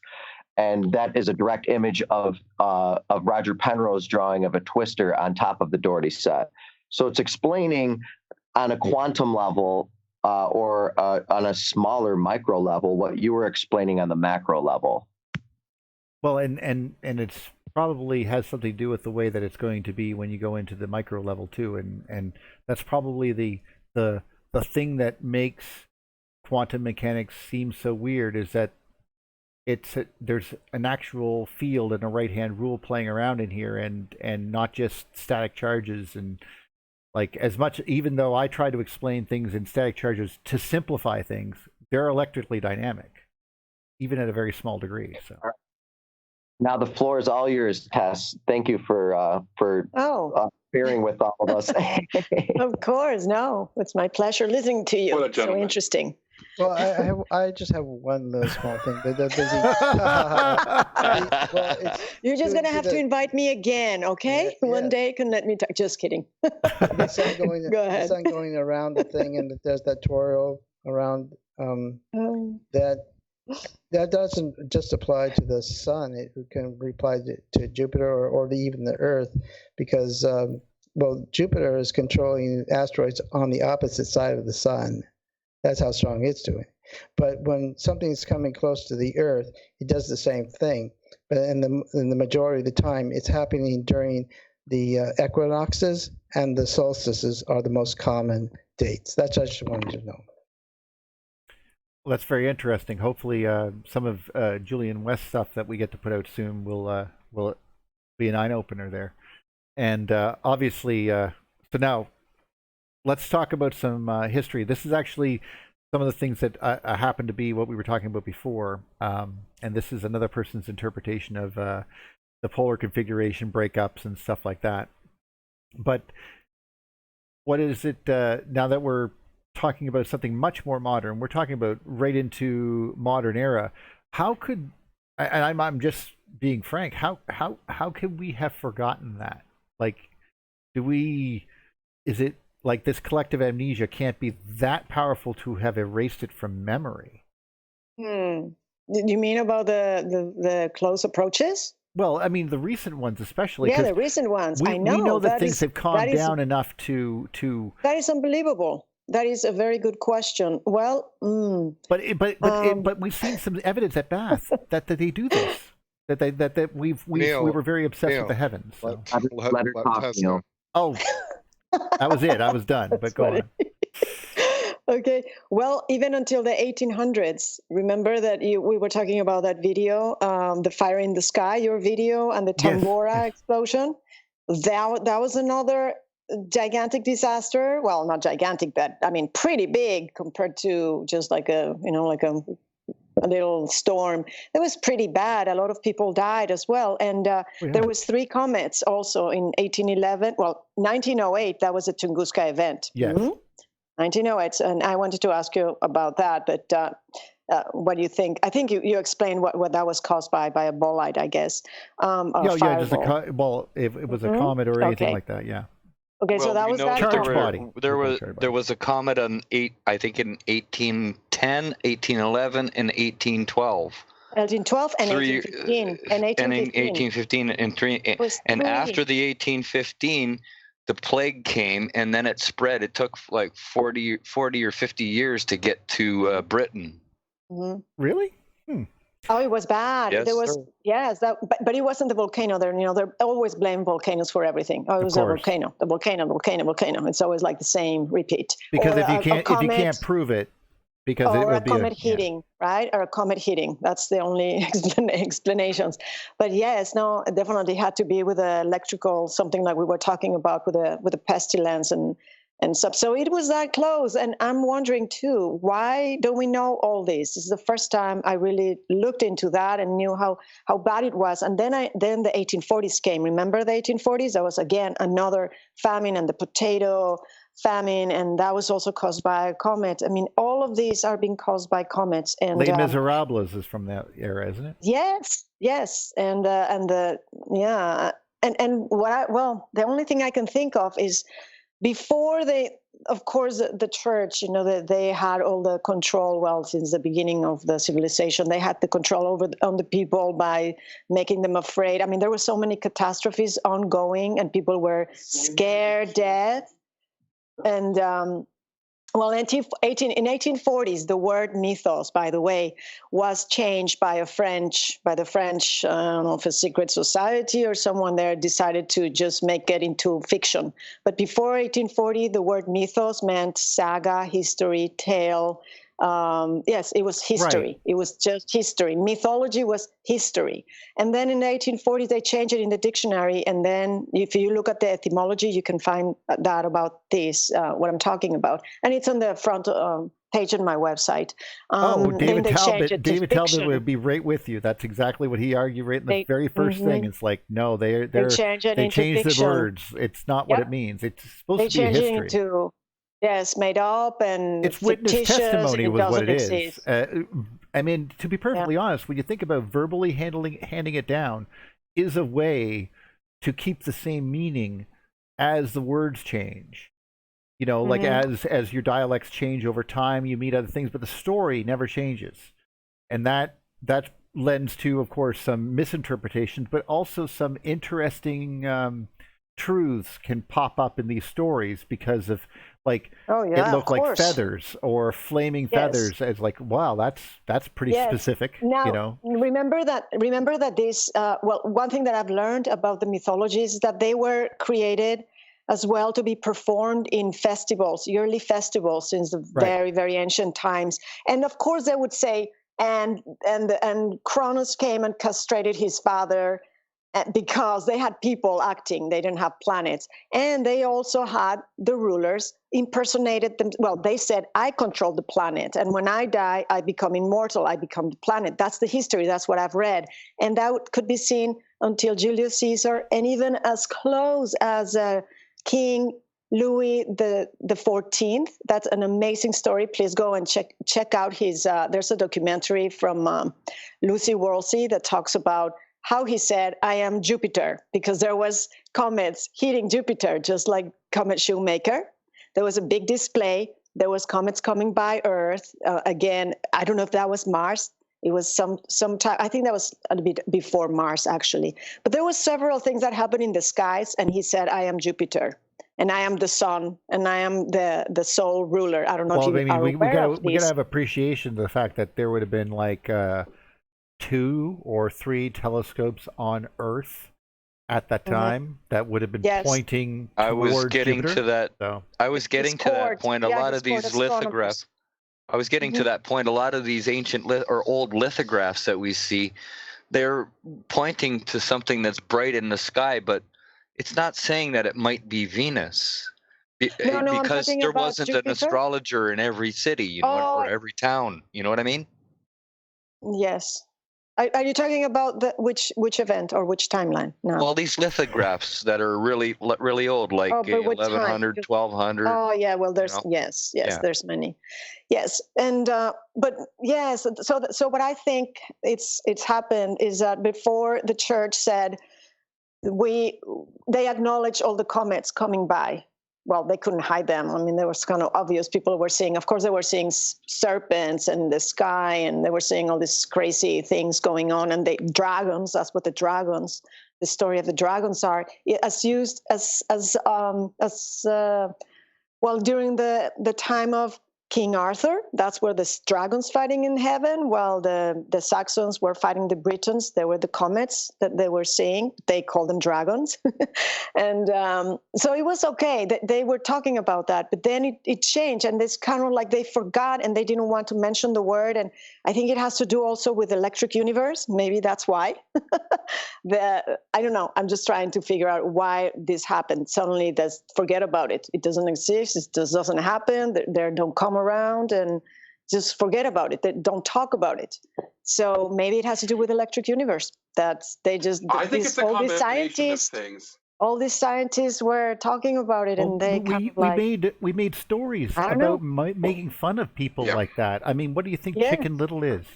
The story of Chicken Little. But we don't do it as much today, but there was a time not so long ago when we talked with our bodies. Charades was a way for us to describe things that we didn't have words for. And so dances and ritualized, memorized, repeated dances that told stories were part of what we saw in Shakespeare's time. But much, much, much, much, much before that, we see Australian Aborigines with dances that they remember from time immemorial. And this was how we communicated through physical expression before we had language. Bicameral mind didn't come until 1500 BC, right? So when we dance, we are telling a story. And when someone interprets that dance visually in painting or in language, it's already telegraph time. There's already it's a retelling. And so I think we have this natural course of communication where where things get conflated and languages get conflated. But I think there's also a protectionism that happens in culture where we want to protect the future from the past.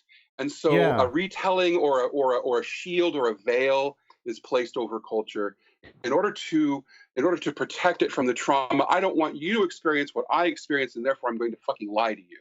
And I think that is how that sort of, that big brother, that sort of parental, that sort of, this is why we hate the government, because the government inherently is protecting us from ourselves.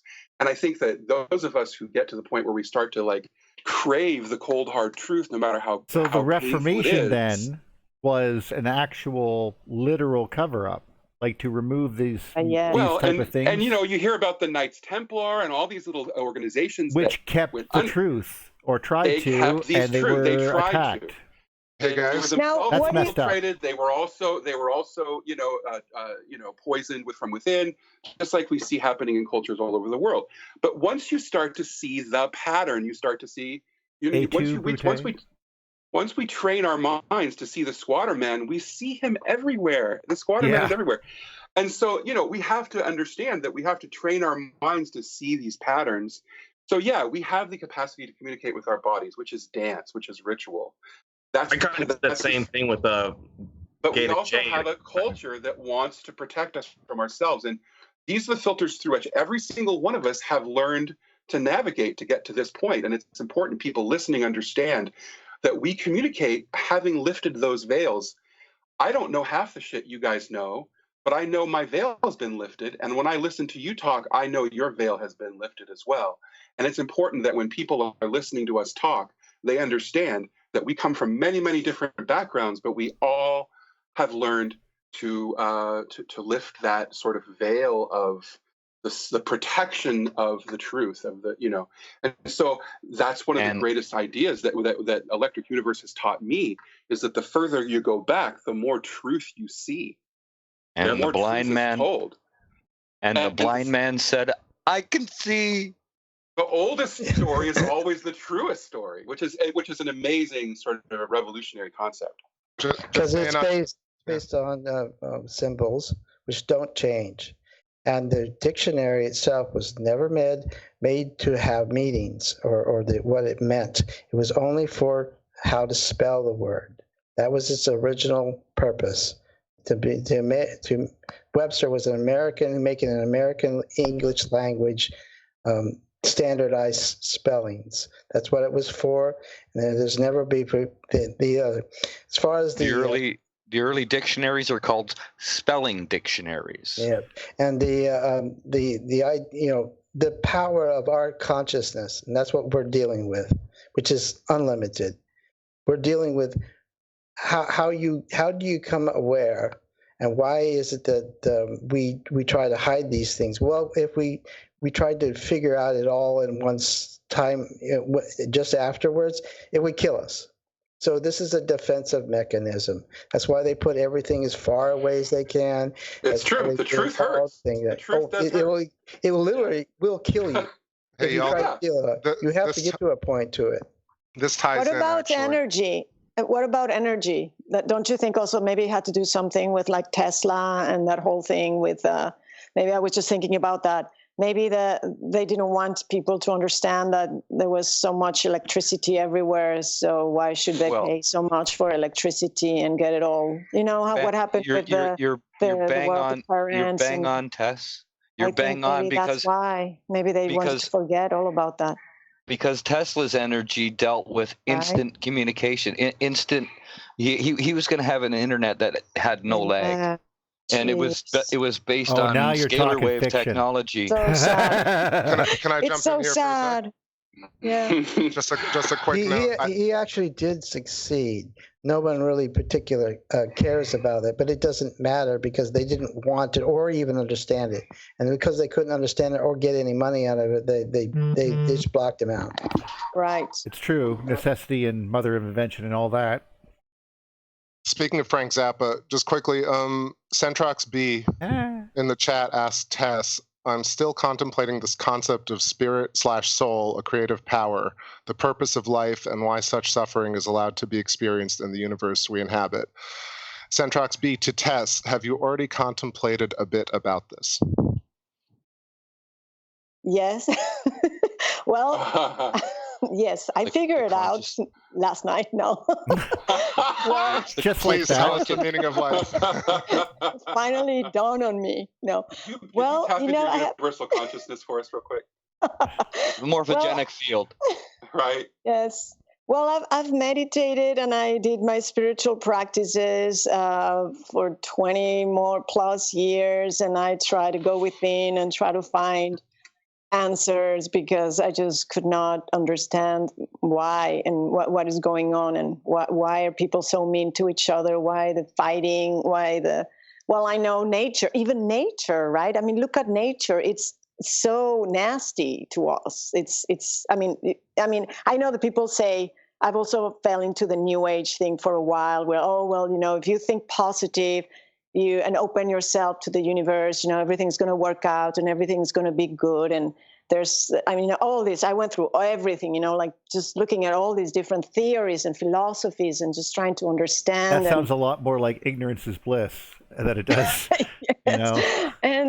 And to be honest, I just don't know. I like proof, and I have this skeptic mind, and I just like to really see. I mean, I'm a good person, and I just, not because I'm afraid of karma that, oh my gosh, I'm going to come back to earth and I have to redo this, live this again. No, thank you.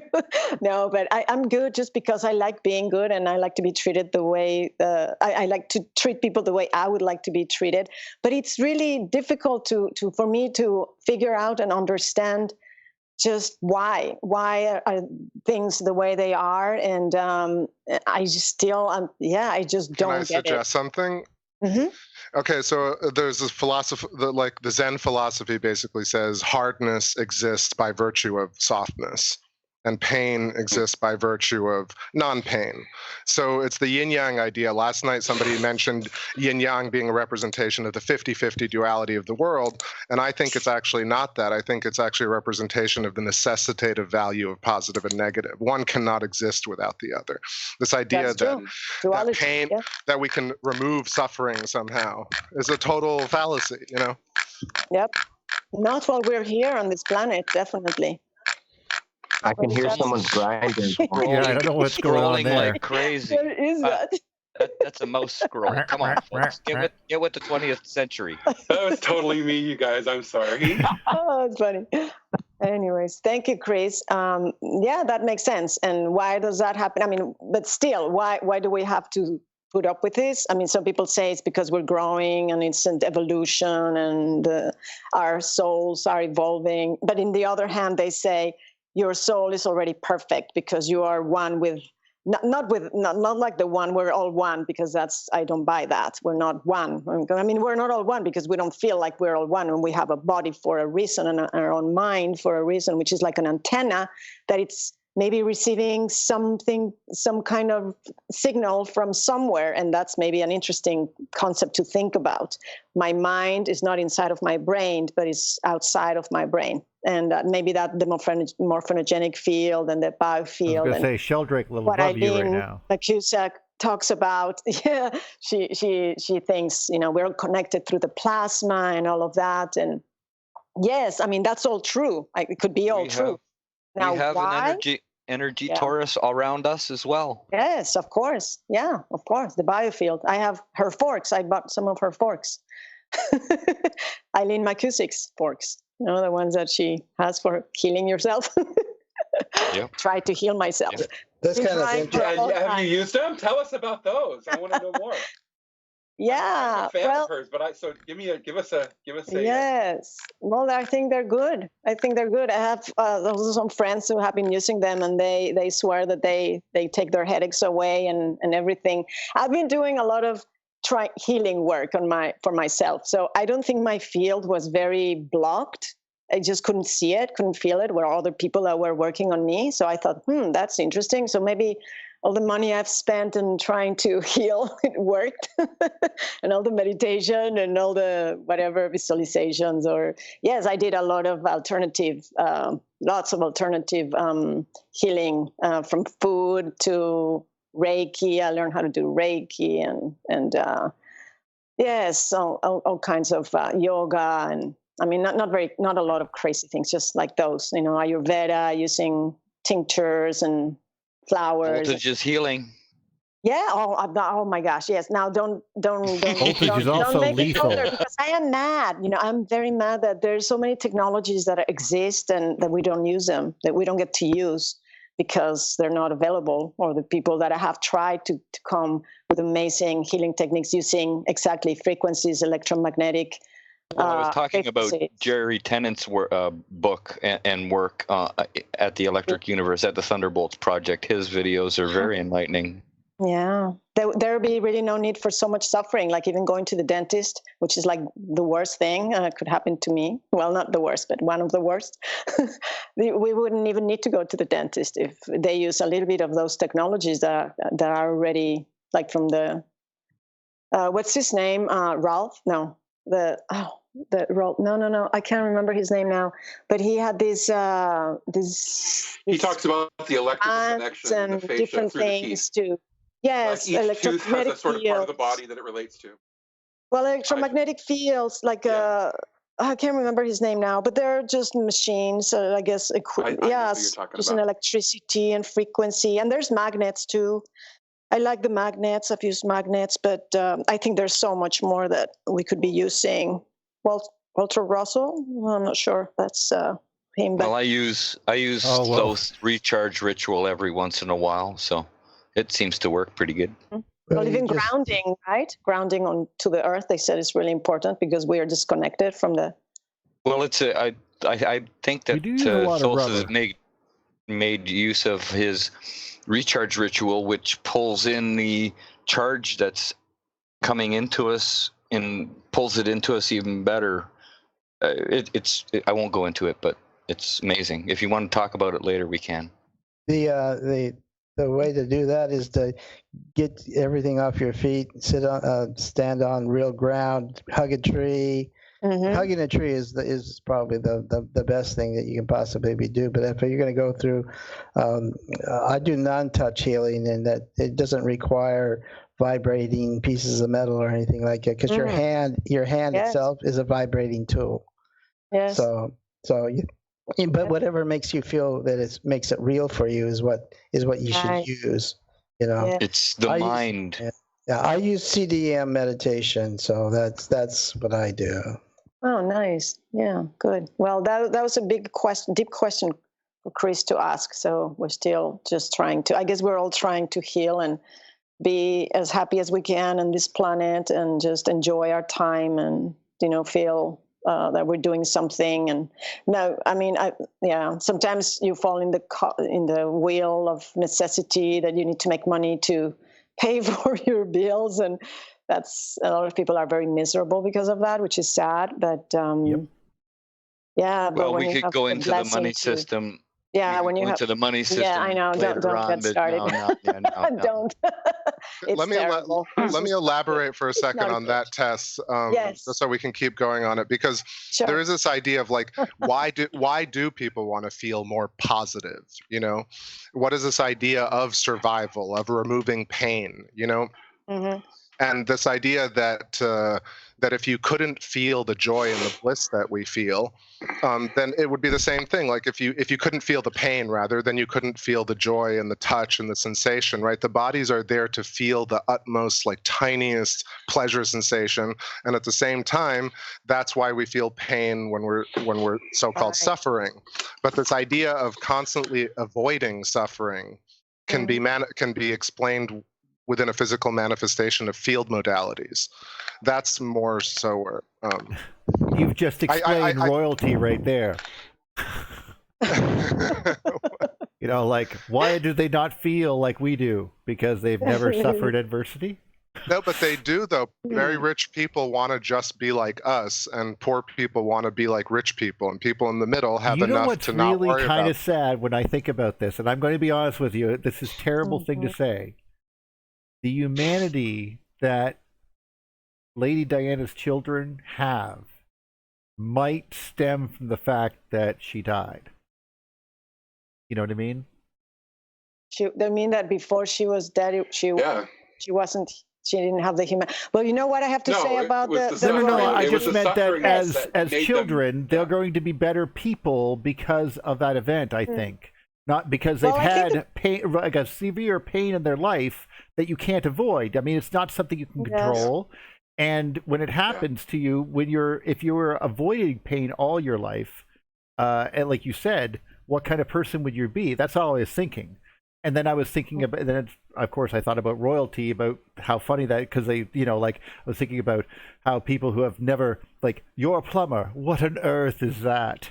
Yes, but they do suffer. I think they do suffer. If you have you watched the play or read the plays or watched the documentaries or read history about royalty? How the kings and the queens are always killed by their own children. Oh God, no! Yeah, I couldn't think of anything. Uncles. It's horrible. I was thinking of the pinnacles of avarice, is what I was thinking in a sort of mentality, not an actual. Yeah, maybe not the king or queen. Maybe somebody who's not, like, maybe in the court, like he's kind of rich, but yeah, you're getting the idea. Seriously, the very nobles, top people, maybe. I don't know. A noble wants to take over. Yeah, they have made their lives really miserable. They have miserable lives, even though they have everything, like all the money. I think that from what I've read, it's so sad. And they're also victims of the whole system. Because challenges breed great art, not unchallenged. Like the idea is that these people exist as a reference to what not to do. Huh. That's Well, actually in really America- interesting. No, when you exactly, put it of course. that In way. America, Yeah. there's 400 families that are basically the top. Yes. But it's only 200 of them, half of them, that are into trying to get greater advantages, and they can't take it away from the middle class because they have all the resources to at least keep even, and that's what we've done basically in America. But the super rich, they basically got both of their hands in the pockets, back and front pockets of the poor, which have increased because of this. Getting worse. Well, every time there's a recession or depression, the middle class shrinks that much more. Yep. But Yeah, can we that's talk about it exactly. electrically though? Like, what is the recession? Isn't Yes. recession like a rarefaction and compression of the wave? Are rich feeding off the poor, part of toroidal fields merging and creating? I wish it was so Honestly, easy, eh? You guys, I Yeah. wrote something recently. I wrote a little essay recently, kind of on this topic. I would like to read it if you don't mind. Would that be okay? Sure. Well, Is that what you yeah. posted? It is. You want to look at it before I do? I don't mind. Okay. As long as, yeah, okay, sure, why not? It's pretty on topic. So Okay. as an artist, I actually understand a few of the principles involved in creating things. And a sculpture starts out as a lump of clay, and a creative process is a series of corrections made until we work on it until it's done, until it's completed.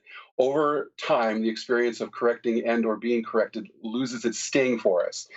And in a way, we start to appreciate the pain of being wrong as a key component of being correct or being right.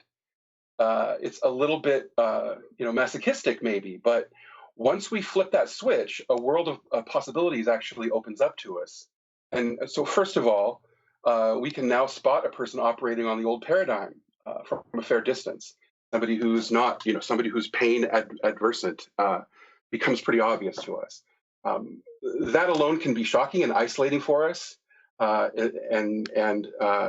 If that's as far as we go, then that is definitely some sort of existential horror, because we never reap the benefit. And the important thing is not the realization that reality is horrifying, but instead that our misunderstanding of reality has been so horrifyingly pervasive.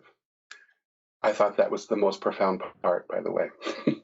Every stroke of my brush on canvas is also a correction of the previous brush stroke.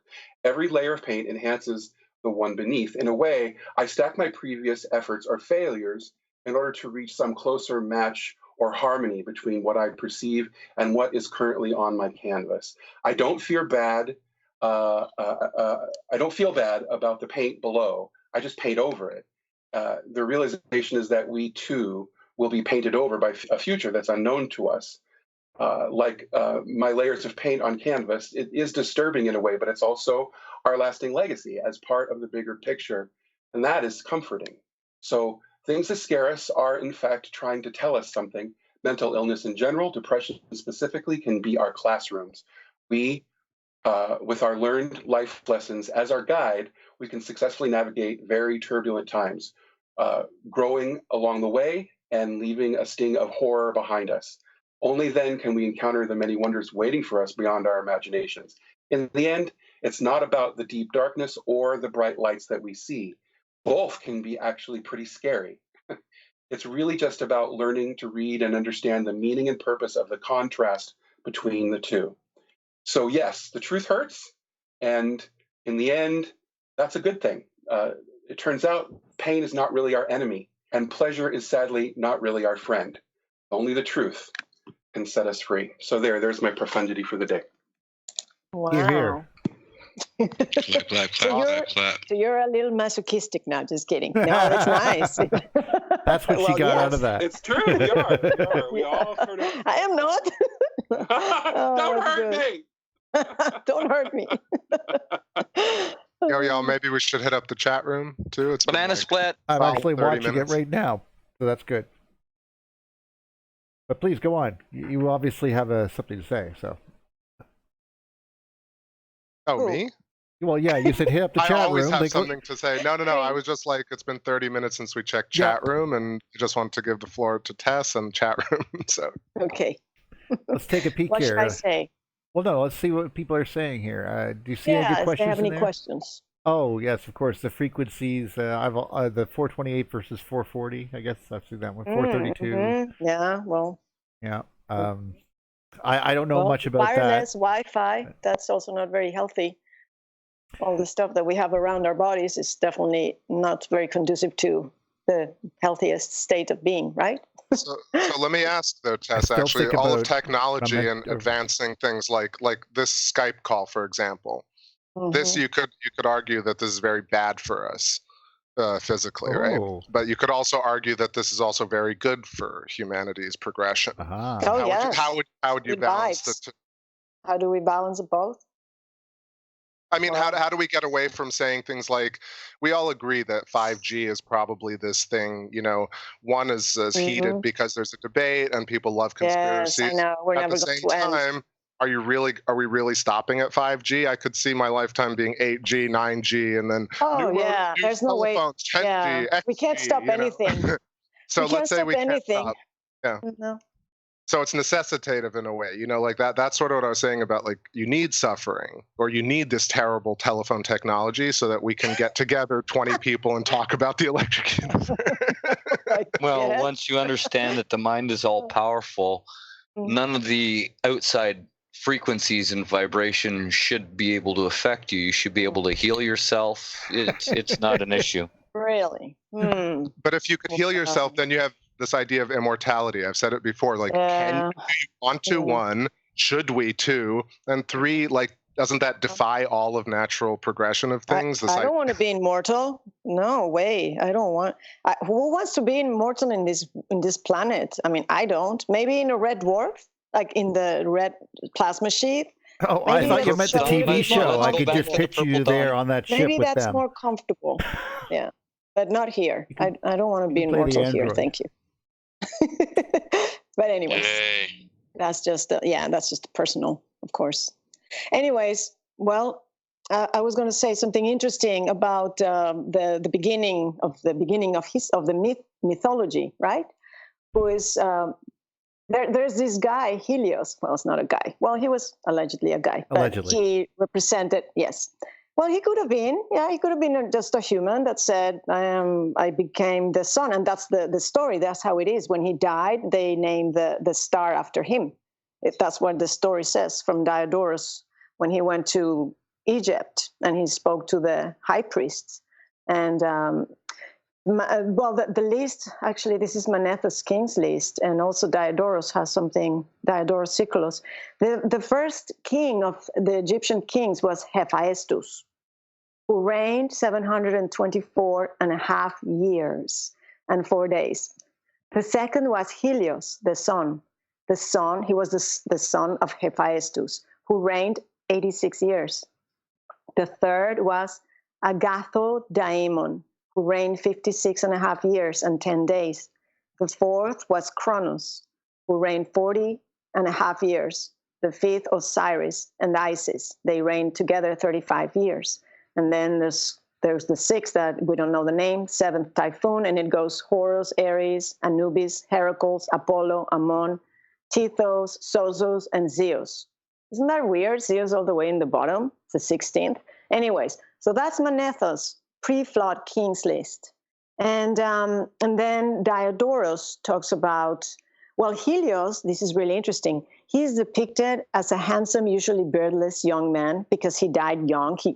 His life was not very long, like I said in the story. And he was clothed in purple robes and purple boots. His color was purple. And I thought, that's interesting. But so that's the king's list.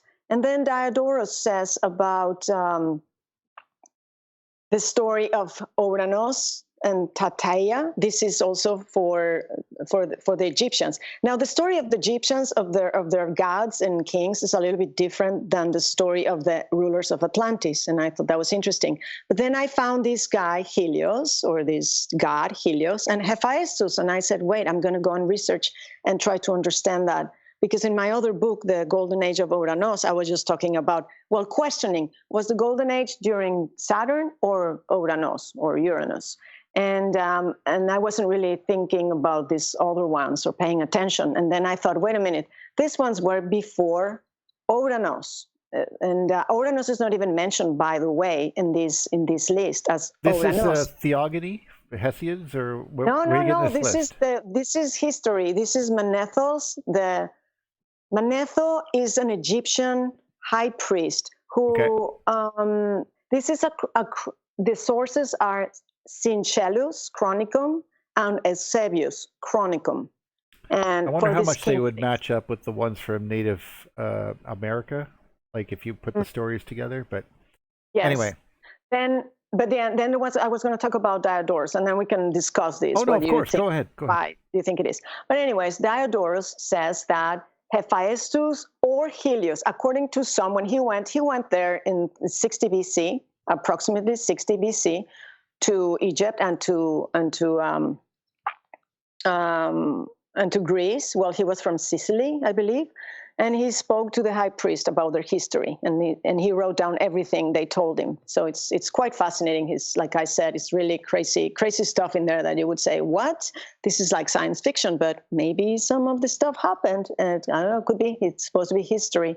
But anyway, so these the first ruler could have been, according to some, Hephaestus, and Hephaestus was not just regular fire, but he was the fire in the sky, like we talked about, and he was deformed according to the Titanomachy and to the Greek myths. He wasn't a proper formed god until later on, Yanu was the same thing. He was deformed until later on. He came properly formed afterwards.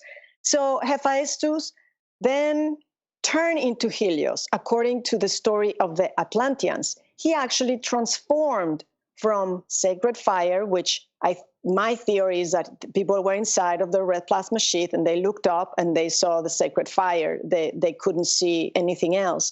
And then when this field of the plasma sheath was removed, when we came into the solar system, then people saw the core, which was a star, and maybe it was purple. I don't know, but they depicted him with purple, with colors of purple, which I think was quite interesting. And they called him Helios. They called him the star. That's where the word star that we use comes from, originates, is Helios. And then Saturn became known as Helios. And I went to research all that. It's like, how did it happen that Kronos, Saturn became known as Helios? And then Apollo, our sun, which is called Apollo, the sun, there was a ruler as well, Apollo. But why would he be called also Helios if they're not the same? And then so I went and I was reading about this. So there's this person the star that becomes the star. Hephaestus dies, and he became Helios. And his sister, who was his, he loved him, she killed herself, and she was Selene, she became the moon. And they were worshipped as the moon and the sun. But Helios didn't last very long, which probably means that he went nova, I'm supposing. And his Titan, well, it says that the Titan brothers of his wife, who was the Titans, who was his sister, so his own brothers killed him. That's the story. So he was killed by his brothers, the Titans. Yes. And I was like, okay, well, what is going on? And then so Uranus is taken out of the picture, but then there's Helios, Hephaestus, and Helios. And then when you read about what they did, it's like they meshed the two, Helios and Hephaestus, instead of Uranus. And Uranus is Uranus, but Hephaestus is before Uranus loses its sheath. Then Helios is when the shield, the red plasma sheath is gone. Then there's Helios, and then it becomes Uranus after gets killed or castrated as Uranus or Uranus. So, they're kind of mixed in there. And so anyway, so that was my theory, and that's something that's quite interesting. But you can read more about them in Helios, and it's really fascinating. And then Helios became used by the Canaanites about 2,000 years later. And anyway, so I'm trying to say that these three kings, Uranus, Hephaestus, and Helios, were the stages that Uranus went through, from being a red dwarf to losing its shield and then going nova, or being dethroned, or going a little mini nova, macronova, and just going bye-bye. And then Earth being captured and going away, getting away from there, from that where it was previously, and becoming captured by Saturn. And for a while, it's possible that some of these short-lived ones were actually like there's a story about Saturn eating his children or something, and the idea there is that they could just be plasmoids, and then they could they are basically semi-magnetic entities that are short-lived, and then of course they could disappear because they are only there because of resonant frequencies and so forth. So. Okay, but anyway, I'm just throwing that out there. Yes, if you can, go check out that book, and maybe we can talk more Kronos about it. has some points over there that he was looking at in the chat too. So, but anyway, keep going. Well, and then Helios also takes place in Titanomachy that you were just asking me. Then he definitely takes place, and part of that he takes he does a lot of things in there actually, and he's also called Vulcan. So if you read in the Titanomachy, the War of Titans, he's either called Vulcan, and his son is Vulcan Hephaestus, and his son is Phaeton. And remember, Phaeton rode the sun's chariot. And it's Phaeton, which could be a plasma discharge or a planet or a moon from Helios, charred the Earth. And it also brought it out of when it came out of its orbit, it almost destroyed the Earth. Well, it caused a lot of catastrophes on Earth. So that's interesting. And then Helios, what I was going to say too, is that Helios became Shamash, became used as Shamash. And that's where these plate that you see with Shamash and the star, that was usually, the star of Anu, that little beautiful four-pointed star with waves, that became Shamash or Utu Shamash later on. And that was until 800 BC. Okay, yeah. Now, just quick language thing. Shamas is sun in Arabic, and it's also an umbrella. Interesting. Okay. Yeah, so that was used thousands of years later. And then Helios Shamash is also the central candle in the Jewish menorah. Yes, exactly. Yes, it's a very Semitic, it's a Semitic word used by the Semites and the Semitic people, definitely. And then Babylon, that's when they used it. Well, that was the time. The Canaanites and Babylonians are kind of like the line of Enki, and those are like the Semites, the Jews, and that's why they use that, Helios, definitely. And El, the Elohim, which Velikovsky talks about, it also became ascribed to Saturn, which is very interesting. And I think that has to do with Marduk taking over in 2100 BC. He started taking over, and if you see the history, they have all the priests of Marduk and Ra and Amun, who used to be Enlil, and Anu became substituted by Marduk, his father Enlil, who became Saturn, and that's when he was called Helios, or the star, or Shamash.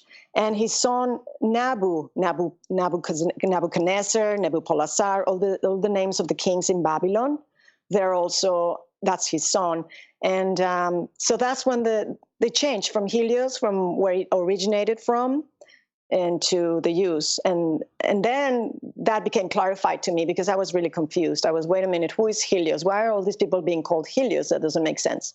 And that's what I found. And you can find all that information and where I get it from and when it started to be used in my little book, Helios, Earth's First Star.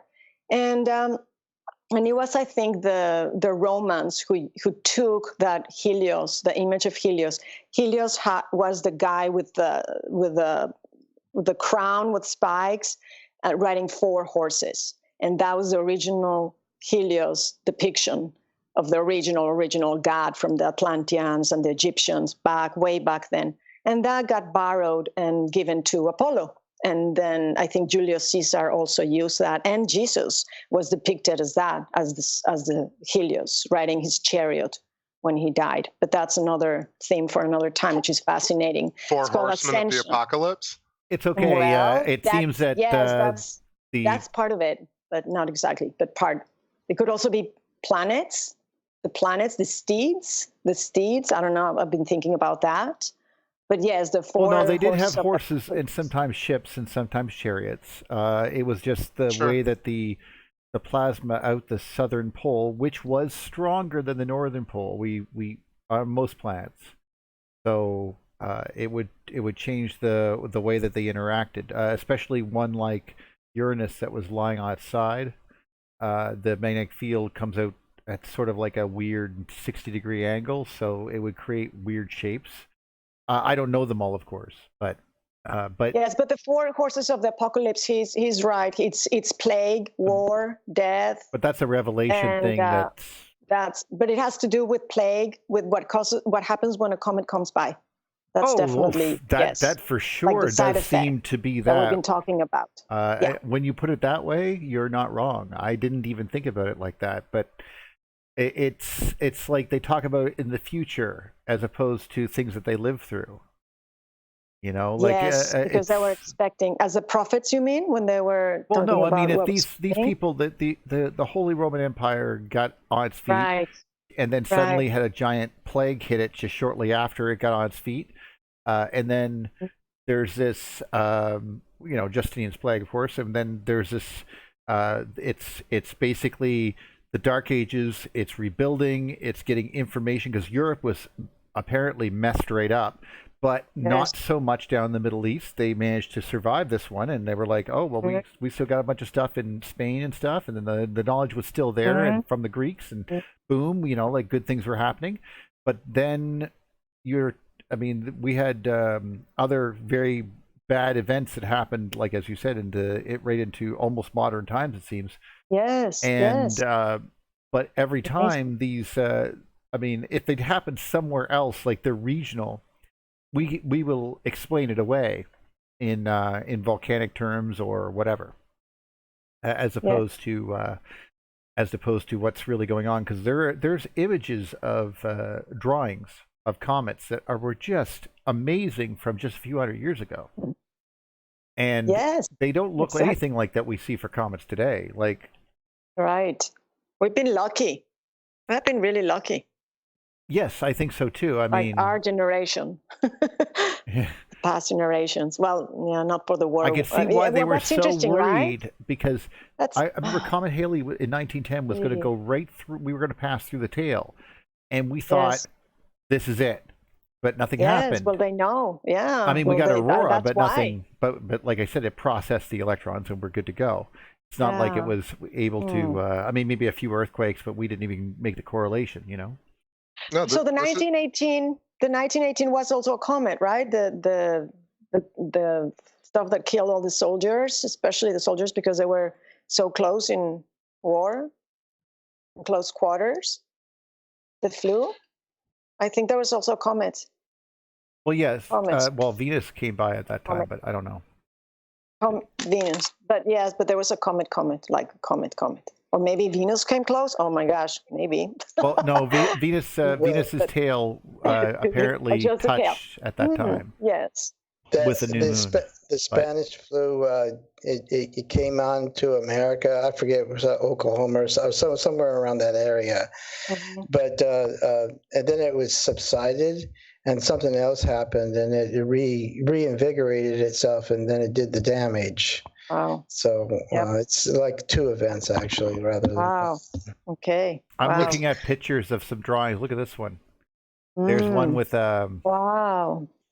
Okay, I'm going to go back because I don't want to. What happened? What's really fascinating is that we are this conduit of the retention of this information. 1527. Do you ever see a comet that looked like that? True, Chris. Wow. That's a comet with an arm attached to another comet. So it has a luminous bridge connecting two comets. And that comet has 3 in a row following it, like Shoemaker-Levy 9. Wow. And this was 1527. It says right in the top. Wow, yes. Wow. They make it to a sword there, a magical sword. Yes, it's not magical. Well, they look like swords. Well, they look like swords. I think lances, that the hilt I didn't even notice, but you're right. That could be. Yeah, that's a sword. Well, obviously the hand and the sword and lance. because of the hand being there, that makes sense. But the most important thing, if we get rid of those two, let's just say artist flares, the rest of it is within the realm of electromagnetism. Oh yeah, of course. And I'm seeing a lot of these pictures here. Look at these. Yep. Well, yeah, even in the time of Queen Victoria, not Queen Victoria, Queen Elizabeth, in, what was it, 1582, 86, there was, again, comets and plagues, and that's why she painted her face white, because she was, she didn't die, but she was sick from the plague, and her face, it was like a measles, I can't remember now. Her face was all... pockmarked? Yeah, marked, and she was covering it with a white paint. That's why she wore that crazy white paint on her face. Well, I suppose that makes... Well, who would announce it? Basically, they're saying, yes, our queen, this lovely, is going to remain a virgin forever because once you take the makeup off, you are not going to want to be in bed with that thing. I'm just telling you right now. So mean. Well, no one's going to... I'm just saying no one's going to say that. Older. No one will ever write that down in a history book, is what I'm saying. You know? Yeah. But anyway, the same artist apparently depicted dog stars quite well. He didn't know what he was looking at, but that's what he saw. Wow. So, anyway, just so he's not lying. I mean, as far as I can tell. It's amazing. Anyway, I want to elaborate on one point, just about how, you know, like we're looking up all this information and these paintings of these comets and all the stories and reinterpreting them and putting it all together, right? But we are the version of what we're looking at for this era and this epoch, in order for next generations that get wiped out to look up the electric view. Yeah. Look at this. I hope they have the internet then. Here's Gizmodo's title. I'm giving them credit for this one. People are going to survive for sure. Stunning depictions of ancient comets that scared the hell out of people. And look at this. Like, this is... Oh my gosh. That's good findings there. Wow. What happened? Wait, where did you go? Oh, I'll find it again. Okay, there's some. Wow. Okay, there's... Yeah, these ones, that one, I don't know what the heck they're looking at there. This one is pretty intense. Wow. These are good depictions. Awesome. The whole sky must have blew open for them. Wow. Oh, yeah, I have one in my images. I see, maybe you'll find it, with a monster from the 1700s. The people are dressed in 1700s clothes, and they have a monster with 7 heads. 7 heads, like a dragon. I'm like, what? So that was a pretty nasty one too. Oh, this one actually tells you where it's coming from because it's going through this constellation. It's marked. So you knew exactly where it was. This one, look at this. This is a picture. What? I mean, they must have saw this. It must have been a whole. This was an astro or a meteor shower or something. You know, I mean, look at these. These are coming right in. Yeah. Yeah, that would have scared the hell out of you. Scared the hell out of me. Look at this, 3 tails. Well, there it is. Wow. Whoa. I mean, that's... Well, what about the fires, the conflagrations? Look at what happened in the Chicago fire and conflagrations. It's just, gosh, it just burns everything. Boom. Yes. Everything. Oh, there it is. This is the one you're talking about? 1744? No. 7 tails or 6 tails here? Can you go, or someone go to my website? I can try to find it. It's under the mythos. Oh, if it's on your... It doesn't matter. It's right there. You can go and look at it later. Some people can go check it out. It's those crazy. Images right here. So if you go to the... That's all I need to hear. Either mythos or plasma. And then, scroll down. It's towards the bottom. Okay. And I have a few depictions, very cool depictions of... stuff that you're showing, like in the 1500s, 1600s, and the way people drew them. I like that. They have some owl's of eyes. those. There you go. Yeah, I have some pretty cool photos there. Yeah, I found some on the side of buildings too. I keep going down. It would be at the bottom of this page or the plasma, but I think they're here. Yeah, they're right there.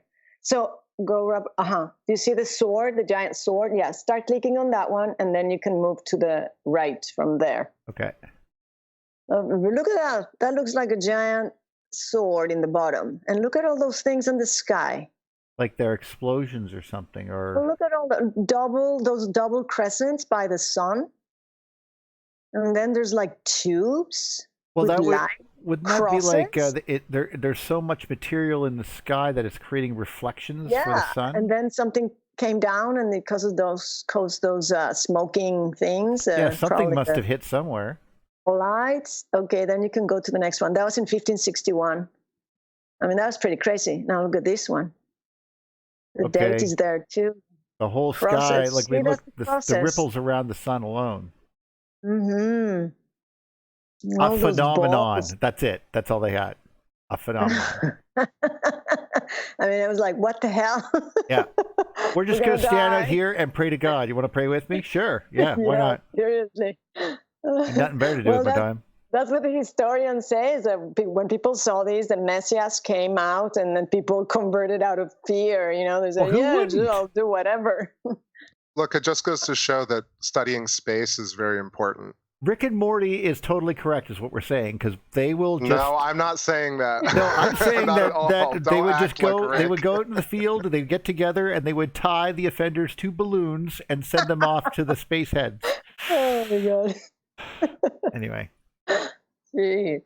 Show me what you got. Okay, but that's not the okay. The monster that I was going to show. Oh, look at that one that depicted that.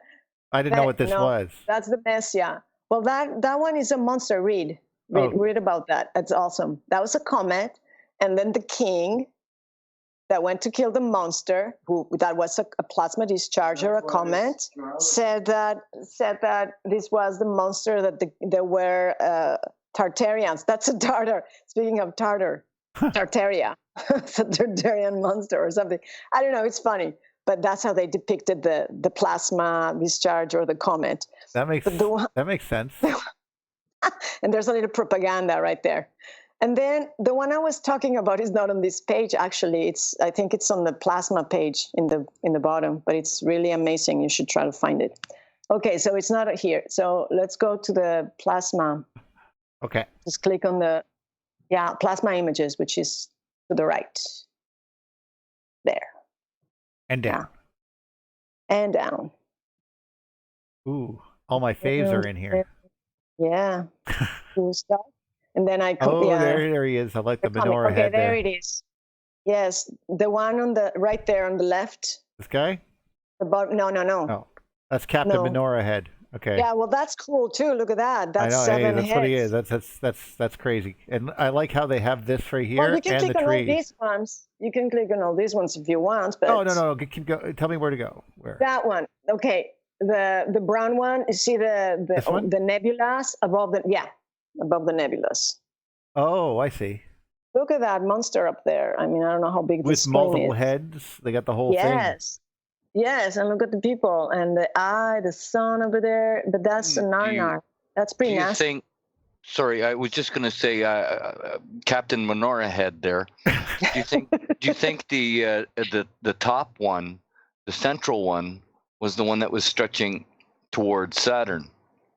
It depends on where this was, but given the fact that they put this image here, which is very Saturnian, and they have this tree here, I would say feels solid. But I could be, I'm not an expert here, so. Yeah, I guess I might be an expert, but it's for a lot of comets, Neil. What? It's the way that the comet tail looks like, or the plasma of the comet looks like. So that's why it's everywhere. Oh, the multiple tails. We saw an image on the other one with the 6 tails coming up over the horizon. Yes, when you see it from underneath the comets, they look like that, like crosses. That's why they have the crosses, and that's why Constantine saw that symbol, and he went to his prophet, like the astronomers, and they call them the oraculum, the oracle, and they told him that was the sun, but it was a planet. It was superimposed circle with a cross. So he saw that too. Well, that wouldn't surprise you because the shape will conform to discharge. If it has to bridging into 4 is a very common one. So it's 2, 4, and so on. Mm-hmm. Mm-hmm. And there's that's the Gorgons were known. That was Venus right there on the left. Yes, that one this is definitely Venus. Pointer. she had horns as well. And then the one on the right, there was 3 Gorgon sisters, like I was telling Chris. There was 3 Gorgon sisters, not just Venus. So Medusas and Neptune. And yeah, I wish people wouldn't call her a woman, because it wasn't a woman, it was a planet. It was a freaking planet. and very scary. Very scary. But he wasn't a woman. I think that's a male. Look, it doesn't have breasts, the one that he just pointed to, and that's Pegasus. Pegasus is when Neptune and Medusa mated or came in close contact, electrical contact. Pegasus, that beautiful Pegasus that we know of in mythology, was created. So it was some kind of, and some other monsters. There was a lot of monsters created by Neptune, plasma discharges that, I have a few. Some here. Well, horses are not uncommon, and neither are boats, and neither are chariots, just because they're trying to depict what they had available. Like when something had a large plume coming out the bottom that, like, for example, Odin had a multi-footed steed with like 8 legs going along. And but if you think about it, that also looks like a boat with multiple oars, because it would be a horse at the front. It also looks kind of like one of those those Norse ships with the giant dragons on the front. So you can see that each culture will adapt differently interpretations of each Venetian event. The Phoenicians had those boats before the Norris. Hey. Did I shoot you down? That's some comments. That's some comment plasma tails right there that you have where you have the screen. And this is amazing. Look at that. Look at those plasma comet tails that the Chinese had in this guy's tomb was found. The Chinese emperor. It's so funny you brought this up because I saw this earlier in the thumbnail grid, and one of these shapes looks exactly like Archimedes' crater on the moon. Oh, wow. Oh, really? This is what I was talking about. It also explains why a lot of cave art has a deer just sort of like associated in this area of some of these squattermen or some of these things. And of course, these look very much like deer antlers. And there's a swastika as well. Did you see that? Oh yes, definitely. Right there, the bottom right one. But that's to me, that's like so common. Like there's nothing wrong. That's just a thing. That's a plasma discharge. Yeah, like that. The comet. I like how they put them as snakes because cool. It was really giving you a mental image. The snake image, I mean, that's probably why. I mean, if you want to be the why snakes were something we didn't like, but also the fact that if we saw them in the skies doing crap like this, we were freaked out. Because I mean, they would look like snakes. They did. Oh yeah. Because they would have wiggled and everything else. Yeah, and the fire coming out of their mouths, the burning, and the eye. I think the eye of Ra, from what I read, was also the plasma discharge coming and it was just a plasma discharge, and they call it the eye of Ra. So it was like the plasma discharge, the arm of the star, either Jupiter or it was whatever. Probably something like Ra this right was, here. If you're looking at this right here, then you would see. Yeah, well, that's the Earth. That would be. Look at that. But if we were looking at the eye of Ra, we could have an attachment down here to another body, and that would be very similar to an eye. Exactly. So yeah, it could be something like that. Mm-hmm. Well, that's a comet right there. That was Ison right there. I would like to submit that Saturn was Ra, and the eye of Ra was Mars sitting in the center on the polar configuration. Well, that's definitely what David Talbot would say. And there's also the beginning of a lot of things where they talk about is the primal fraction at the beginning or something like that. I'm not sure exactly, but words like that sort of indicate that that's something very paramount and holy, if you know what I mean. And now a lot of people see these ones here close to the sun and they go, oh, it's a UFO. And it's not a UFO. I mean, it could be a UFO if it's discharging, but it could be a comet. It could be a comet. They do that. It's discharging like the horns. That's pretty cool. The Earth has that too. Oh, yes, yes. Discharges the solar, after a solar flare, or when we get the auroras, it does that. A beautiful horn-like. I like the emphasizing the southern like a skirt.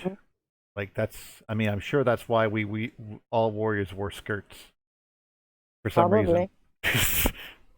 Like that's what we did from all the way from Rome, all the way up to from Africa to Rome, all the way up to the Scots. You know, the whole friggin' bunch of us. That's all we wore. Wow. It's just because it looks cute with muscle. That's all. You say that. A masculine muscle man with a skirt on, right? Yeah, but I mean, it's cold. Girt your loins, boy. We're talking major shrinkage. All right, so. I don't remember, but yeah. I see what you mean by the crater, though. Just looking at it. Yeah, quickly, Archimedes. It's so. I never it took me till this past year to look at it with relief on the tail and just kind of put it together with the mythological archetypes. It looks so much like one of those symbols, and it has the forking. It almost just looks like a representation of a cometary tail. I don't know. Maybe I'm stretching, but no, you're not. I mean, the reason is because you gotta if something was coming in, for example, on an angle approaching this thing, as it did, a bunch of it's going to be pulling up towards this area, then a bunch pulls right straight to that point, and then it gets discharged to poof. And then, of course, that thing in the sky explodes. And remember, there's no shock wave because there's no air to make a shock wave. Remember, there's nothing there. So the electrical effect moves the dust and goes puff. But the actual explosion in the space, there's nothing. It's just going to be a few fractured pieces of whatever, and they'll continue on, make a few other craters. That's it. Look, ultimately, the very simple way I'm imagining it is that all these things happening around these spherical celestial bodies, these egg-shaped spherical bodies, is that they're getting imprinted with all the events around them. Oh, yes. Very much so, like just literally being printed upon. Like, so Tycho crater with its rays is probably this discharge nucleus extending its rays. And I this think it's Archimedes probably where we arrive towards the moon. And that's I mean, that's a big, I mean, the rays are so long. It asked for electrons so far away. I mean, that's such a big distance to ask for electrons. I mean, you're basically asking the entire sphere for electrons, and that's a big ask. Like, that'd be like if we saw something on Earth that basically asked all of Asia, you know, like, and that's, we're talking about the formation of, like, you know, like the Tibetan Plateau, you know, type events, you know, like big events. So that Tycho, because I mean, it doesn't have an atmosphere, so Tycho is like the biggest ask for electrons that I've ever seen. It's the entire sphere was basically saying hello, and it was basically because it's basically getting real close to another planet. It's like this massive discharge going between us and it, and it was like going because it had to slam the brakes on, and well, then we got captured, and of course because of it got locked because of that event. I think that's why it's tidally locked with us. Did you just push the echo button there? No. It sounded like a little echo when you said hello. I was like, oh, you're getting fancy. Fancy. Well, it was that. This has actually been fantastic. I'm glad that we actually made this big roundabout connection, because this is awesome show today. Yes. I very much enjoyed it. And thanks everybody in the chat room. Yes. Of course, Tess. Well, thank you for inviting me. Thank you. It's really fun. It's an honor being with you guys. An honor, no. So knowledgeable. No. Don't say that. It'll go to our heads. It sets a bad precedent. Well, it should. It's good. Just feel good about yourselves. Well, I think we all feel that way a little bit, you know, and so I think it's fair. Not you. You're masochistic. No, I'm just kidding. You like this. You like the pain. Neil, should mistreat you. We're going to mistreat you because you like I've been listening, Mike. Good point. You asked for it. Neil, did you say that the moon is tidally locked with the Earth because the asking of the electron is just too much? Well, no. I mean, something must have.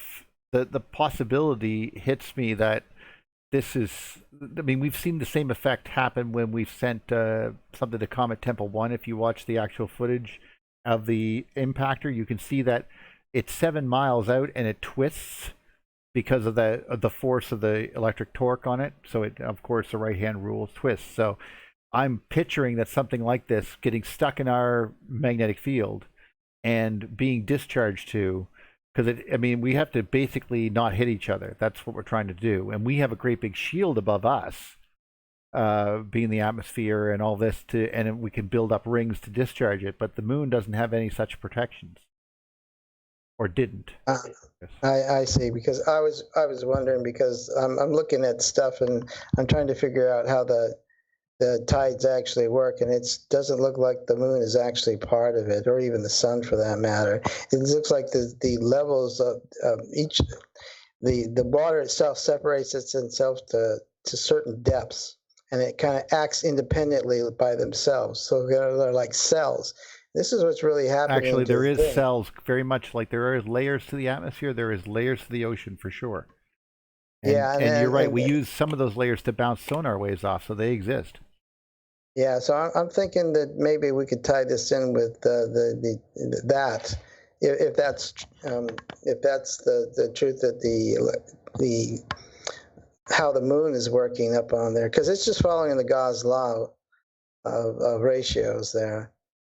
So it just smells like a topic for a whole show. Well, this is what we do. We're stumbling upon something that no one talks about. The fact that we just have a powwow about something like this gives everyone listening and everyone here new ideas to extend research into areas which can therefore continually proving hypothesis. And that's how we advance. But especially if you're constantly, number one, being bombarded with the conventional and then trying to pick out the nuggets and not be cynical by the answers and therefore get trapped in that little cycle of negativity, I'm not really a big fan. I'm much more for the let's build our own world, and we don't have to be reliant necessarily. We can pick out the nuggets ourselves and move forward. like to call them gems. Anyway, so, but I noticed that there's a video that just got put in. Tess, did you put that in there? I just want to say peace to everybody. I have to hop off because I got Mother coming over. Bye, Chris. Have a great day, everybody. Talk to y'all soon. Peace. Take care. Later, Chris. Take care. We actually got to get going too, so this is actually a perfect time. I loved this conversation, guys. We got to have it again. And Tess, anytime you wish to come on, you're more than welcome. Yeah, definitely. Thank you, chat room, for being in the chat room. Yes, thank you so much. And Tess for being here too. Too bad we couldn't have Greg and Tess here maybe sometime down the road. Oh, we'll make it happen. No problem at all. Yep. Well, guys. Lots to look forward to. Oh, goodbye. All right. Good night, guys. Love you all. Yes, much love to everyone.